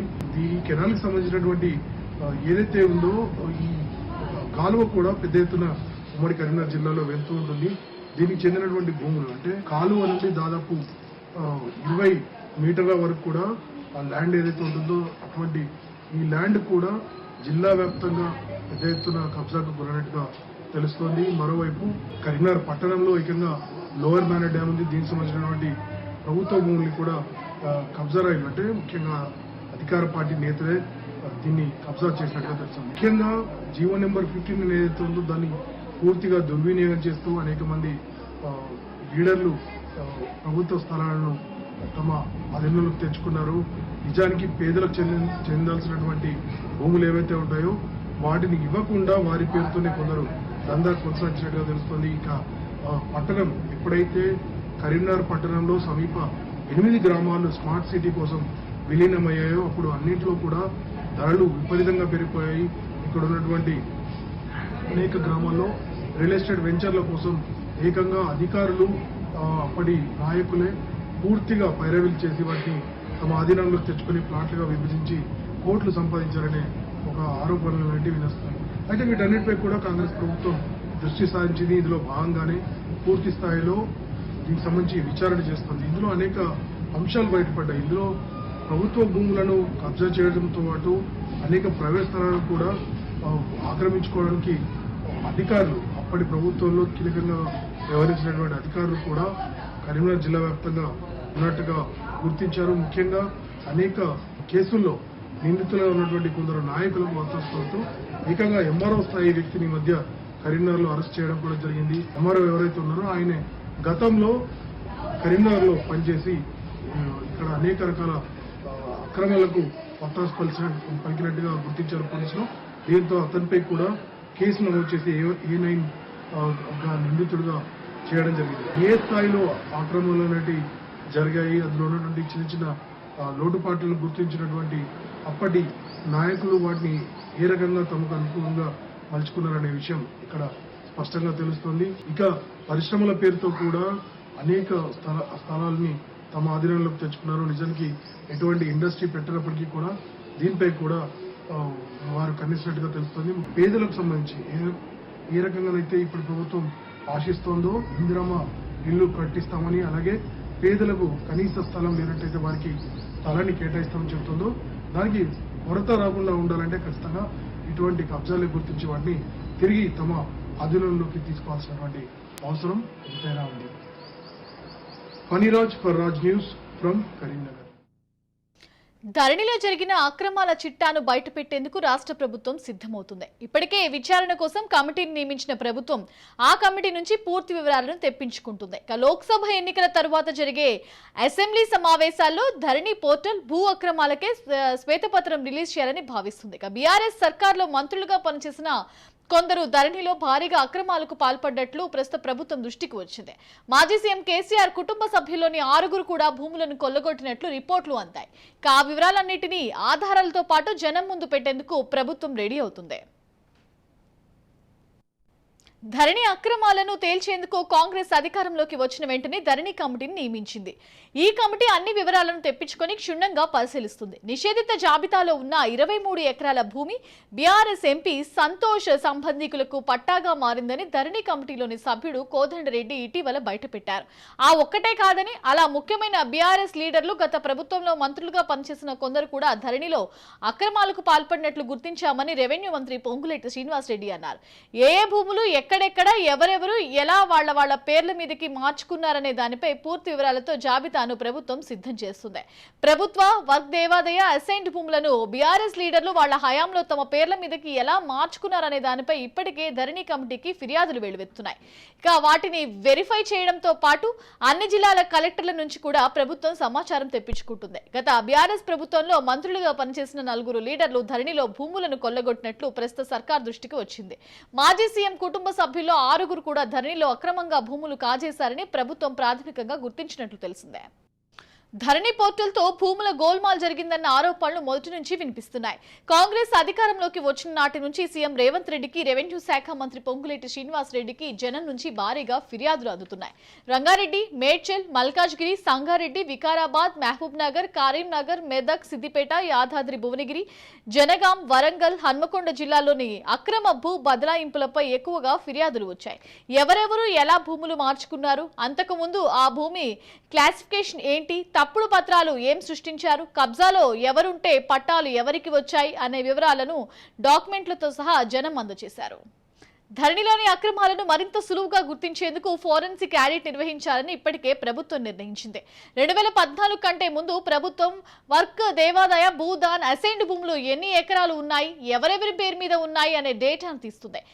దాని ఆధారంగా చేసుకుని 2014 తర్వాత ఏ భూములు ఎవరెవరికి మాయాయి, ఏ రకంగా వచ్చాయి, 22లో ధరణి పోర్టల్ వచ్చాక ఎలా మారాయి, ప్రొసీడింగ్స్ ఏమైనా ఇచ్చారా, ఇస్తే దాని ఆధారాలు ఇచ్చారా అని పూర్తి స్థాయిలో ఫోరెన్సిక్స్ ఆడిట్ చేయనున్నారు. ఇక మండలాలు, జిల్లాల వారీగా ఈ కసరత్తును చేపట్టనున్నారు. దీంతో ఫీల్డ్ లెవెల్ నుంచి అసలు విషయం బయటపడుతుందని అధికారులు అంటున్నారు. తెలంగాణ ఆవిర్భావం తర్వాత 2014లో నూతన పారిశ్రామిక విధానాన్ని రూపొందించేందుకు కసరత్తు జరిగితే అప్పుడే పారిశ్రామిక వాడలు నెలకొల్పేందుకు అప్పటి ప్రభుత్వం భూముల డేటాను తెప్పించింది. ఇందులో 11.78 లక్షల ఎకరాలు సాగుకు పనికిరాని ప్రభుత్వ భూమి ఉందని గుర్తించారు. అయితే ఇండస్ట్రియల్ పార్కుల కోసం సర్కార్ కంటే పట్టా భూములని ఎక్కువగా తీసుకున్నారు. ఇప్పుడు రాష్ట్ర వ్యాప్తంగా ప్రభుత్వ భూముల చెక్కులు తీస్తే 15.46 లక్షల ఎకరాలు ఉన్నట్లు గుర్తించారు. అనగా 2.31 లక్షల ఎకరాల భూమి కనిపించడం లేదన్నమాట. అయితే ఈ లెక్క సాగుకి పనికిరాని దాని భూముల విషయంలోనే సాగుకు పనికొచ్చే భూముల లెక్క వస్తే ఏ మేర ఉంటుందో తెలియాల్సిందే. ఈ 10 ఏళ్లలో లక్షల ఎకరాలు కొలుగొట్టారు. ప్రభుత్వ భూములను పట్టాగా మార్చేశారు. ఇవన్నీ గత ప్రభుత్వంలో ధరణి పోర్టల్ ద్వారా కొండవారికి కావాల్సిన పనులను చేయించుకున్నారంత ఆరోపణలు ఉన్నాయి. గూగుల్ మ్యాప్లు వెతికి ఎక్కడ ఖాళీగా ఉన్నదో ఆ భూమి వారి పేరిట వచ్చేటట్లుగా రికార్డులను మార్చారని తెలుస్తోంది. దశాబ్దాలుగా సర్కారీ భూములు అన్ని రికార్డులో ఉన్న వాటిని కూడా పట్టాగా మార్చారు. రాజకీయ నాయకులు, వారి కంపెనీల వశమయ్యాయి. పోటీకి ముందు పరికరాలు లేని పొలిటీషియన్లు 100 ఎకరాలు వచ్చాయి. బినామీలు, కంపెనీల పేరిట మరెన్నో ఉన్నాయి. ఈ క్రమంలోనే భూ వివాదాలు కూడా లక్షల్లోనే దర్శనమిచ్చాయి. మహబూబ్ నగర్ జిల్లాలో 3,66,453 ఎకరాల భూమి మాయమైంది. ఇక ఇదే విషయంపై మరింత సమాచారం మా ప్రతినిధి సాగర్ అందిస్తారు. ఉద్యమాలు, ఆత్మ బలిదానాల తర్వాత ఉమ్మడి ఆంధ్రప్రదేశ్ నుంచి 2014 జూన్ 2న తెలంగాణ రాష్ట్రం అయితే ఆవిర్భవించింది. తెలంగాణ రాష్ట్రం ఆవిర్భవించినప్పటి నుంచి టీఆర్ఎస్ అధికారంలోకి వచ్చింది. తెలంగాణ రాష్ట్రానికి సంబంధించి సీఎం కేసీఆర్ 2 సార్లుగా 2014, 2018లో అధికారంలో ఉన్నారు సీఎం కేసీఆర్. అయితే అప్పటి నూతన పారిశ్రామిక విధానానికి సంబంధించి 17,70,000 పైచిలకు మొత్తానికి రాష్ట్రానికి సంబంధించి అసైన్మెంట్ ఏదైతే గవర్నమెంట్ ల్యాండ్స్ ఉన్నాయని చెప్పి కూడా అన్ని నివేదికల ఆధారంగా కూడా 17,70,000 పైగా కూడా ఖాళీ ప్రభుత్వ ల్యాండ్స్ ఉన్నట్టుగా గుర్తించారు. అయితే మొత్తానికైతే నూతన పారిశ్రామిక విధానానికి సంబంధించి కూడా ఏవైతే పరిశ్రమలు కానీ మిగతా ఏవైతే పెట్టాలనుకున్నప్పటికీ కూడా చాలా వరకు ప్రభుత్వ భూముల్లో 15 లక్షల పైగా ఉన్న ప్రభుత్వ భూముల్లో కాకుండా పట్టా భూముల్లో కూడా చాలా వరకు ఏవైతే పరిశ్రమలు అయితే పెట్టిన పరిస్థితి అయితే కనిపించింది. మొత్తానికైతే ఇప్పటి వరకు 17,70,000 ఉన్న భూములంతా కూడా ఇప్పుడు ప్రస్తుతం ఈ మధ్య కాలంలో ప్రభుత్వం నిర్వహించిన సర్వేలో మాత్రం 15 లక్షల పైచిలకు మాత్రమే కనిపిస్తున్నాయి. అంటే దాదాపుగా 2,31,000 పైగా భూములన్నీ కూడా స్వాహా అయినట్టు కూడా మనకు తెలుస్తుంది. ఈ విషయానికి సంబంధించి రాష్ట్ర వ్యాప్తంగా 2,31,000 భూములు, ఎకరాల భూములంతా కూడా స్వాహా అయ్యాయి. అయితే ఉమ్మడి మహబూబ్నగర్ జిల్లాకు వచ్చేసరికి 3,44,000 పైగా కూడా, అంటే తెలంగాణ వ్యాప్తంగా కూడా ఎక్కడా లేని విధంగా అన్ని జిల్లాల కంటే కూడా ఉమ్మడి మహబూబ్నగర్ జిల్లా వ్యాప్తంగా 3,44,000 పైచిలకు విస్తీర్ణం గల భూములు ఉన్నాయని చెప్పి కూడా అప్పటి ప్రభుత్వం గుర్తించినట్టు కూడా తెలుస్తుంది.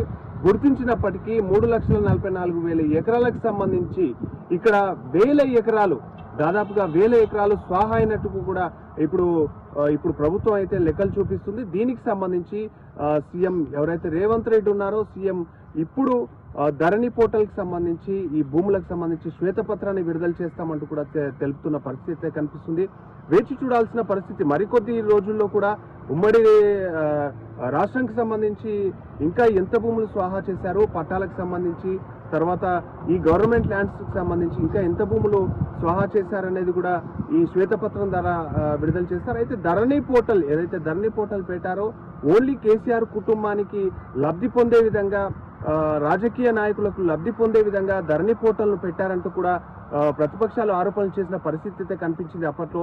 ఇప్పుడు ఇదే విషయంపై ధరణి పోర్టల్ ఇటు ఈ భూ అక్రమాలకు సంబంధించి కూడా శ్వేతపత్రం విడుదల చేస్తామంటూ కూడా సీఎం రేవంత్ రెడ్డి చెప్తున్న పరిస్థితి అయితే కనిపిస్తుంది. మొత్తానికైతే ఉమ్మడి మహబూబ్నగర్ జిల్లా వ్యాప్తంగా కూడా వేల ఎకరాల్లో రాజకీయ నాయకులు ధరణి పోర్టల్ ఆధారంగా కూడా తమ పేర్లతో, తమ బినామీల పేర్లు, తమ ఏవైతే పరిశ్రమల పేర్లు చేయించుకున్నారంటూ కూడా చాలా వరకు ఆరోపణలు వస్తున్నాయి. మొత్తానికి వేచి చూడాల్సిన పరిస్థితి. శ్వేతపత్రం విడుదల చేస్తే ఇప్పటికే కూడా రాష్ట్రంలో చాలా వరకు కూడా బీఆర్ఎస్ పార్టీకి సంబంధించి చాలా వరకు ఇటు టానిక్ స్కామ్స్ అని చెప్పేసి, లిక్కర్ స్కామ్ అని చెప్పేసి, ఫోన్ ట్యాపింగ్ స్కామ్ అని చెప్పేసి ఇలా ఒకటొకటిగా కూడా ఈ 3-4 నెలల్లోనే ఒకటొకటిగా కూడా బయటపడుతున్న నేపథ్యంలో ఇప్పటికే చాలా వరకు అంటే ఈ ఏదైతే శ్వేతపత్రం విడుదల చేస్తే ఎన్ని లక్షల ఎకరాలు స్వాహా చేశారనేది కూడా తెలుస్తుంది. దీంతో కూడా ఇప్పటికే ఇప్పుడు ఉమ్మడి మహబూబ్నగర్ జిల్లాలో ఎన్ని వేల ఎకరాలు స్వాహా చేశారనేది ఎవరైతే రాజకీయ నాయకులు ఉన్నారో వాళ్ళ బినామీలు కానివ్వండి, పరిశ్రమలకు కానివ్వండి ఎన్ని వేల ఎకరాలు స్వాహా చేశారనేది తెలుస్తుంది. ఈ ధరణి పోర్టల్కి సంబంధించి ధరణి పోర్టల్లో నిషేధిత భూముల కింద కూడా ఈ ఏదైతే నిషేధిత భూముల కింద ఈ గవర్నమెంట్ ల్యాండ్స్ కానీ, వక్ఫ్ భూములు కానీ, టెంపుల్కి సంబంధించిన భూములు కానీ ఇవన్నీ కూడా యాప్లో అయితే పెడతారు. దీనికి సంబంధించి ఎప్పుడు కూడా నిషేధిత భూముల కింద ఇది లాక్ వేసుకొని ఉంటుంది. దీనికి సంబంధించి ఒకవేళ లాక్ ఓపెన్ చేసి నిషేధిత భూముల కింద తీయాలంటే మాత్రం అధికారులు మాత్రమే దీనికి సాధ్యపడుతుంది ఈ ధరణి పోర్టల్కి సంబంధించి. అయితే ఈ నిషేధిత భూములకు సంబంధించి అధికారులు చాలా వరకు కూడా అప్పుడున్న రాజకీయ నాయకులకు కానీ చాలా వరకు సపోర్ట్ చేసి వేల ఎకరాలను కూడా ఎవరైతే రాజకీయ నాయకులు కానీ మిగతా పారిశ్రామికలు ఎవరైతే ఉన్నారో వాళ్ళ పేర్ల మీద చేయించారంటూ కూడా చాలా వరకు ఆరోపణలు వస్తున్నాయి. మొత్తానికైతే వేచి చూడాల్సిన పరిస్థితి కనిపిస్తుంది. మరి కొద్ది రోజుల్లో శ్వేతపత్రం విడుదల చేస్తే ఎన్ని లక్షల ఎకరాలు స్వాహా అయ్యాయి తెలంగాణ వ్యాప్తంగా కూడా, ఎవరెవరి పేరు మీద వెళ్ళాయనేది కూడా తెలుస్తున్న పరిస్థితి. దీంట్లో ఎంతమంది ప్రభుత్వ అధికారులు ఉన్నారనేది కూడా తెలుసుకోవాల్సిన పరిస్థితి కనిపిస్తుంది. ఉమ్మడి జిల్లా వ్యాప్తంగా చాలా వరకు ఆరోపణలు వస్తూనే ఉన్నాయి. గతంలో కూడా భూ కబ్జాలు ఇటువంటివి చాలా వరకు కూడా స్థానికంగా ఉన్న నేతలపైన అయితే చాలా వరకు ఆరోపణలు అయితే వినిపిస్తున్నాయి. ఎన్నో వేల ఎకరాలకు సంబంధించి కూడా కబ్జాలు చేశారంటూ కూడా. మొత్తానికైతే వేచి చూద్దాం ఈ శ్వేతపత్రం విడుదల చేస్తే ఎలా ఉంటుంది, ఎన్ని లక్షల ఎకరాలు స్వాహా చేశారనేది చూస్తున్నాం. ఇప్పటికే కూడా చాలా వరకు బీఆర్ఎస్ పార్టీకి సంబంధించి ఒక్కొక్కటిగా స్కామ్లు బయటపడుతున్న నేపథ్యంలో దీనికి సంబంధించి ఎంత మేరకు ఎన్ని లక్షల ఎకరాలు స్వాహా చేశారనేది వేచి చూడాల్సిన పరిస్థితి. కెమెరా పర్సన్ నర్సింగ్తో సాగర్, మహబూబ్నగర్.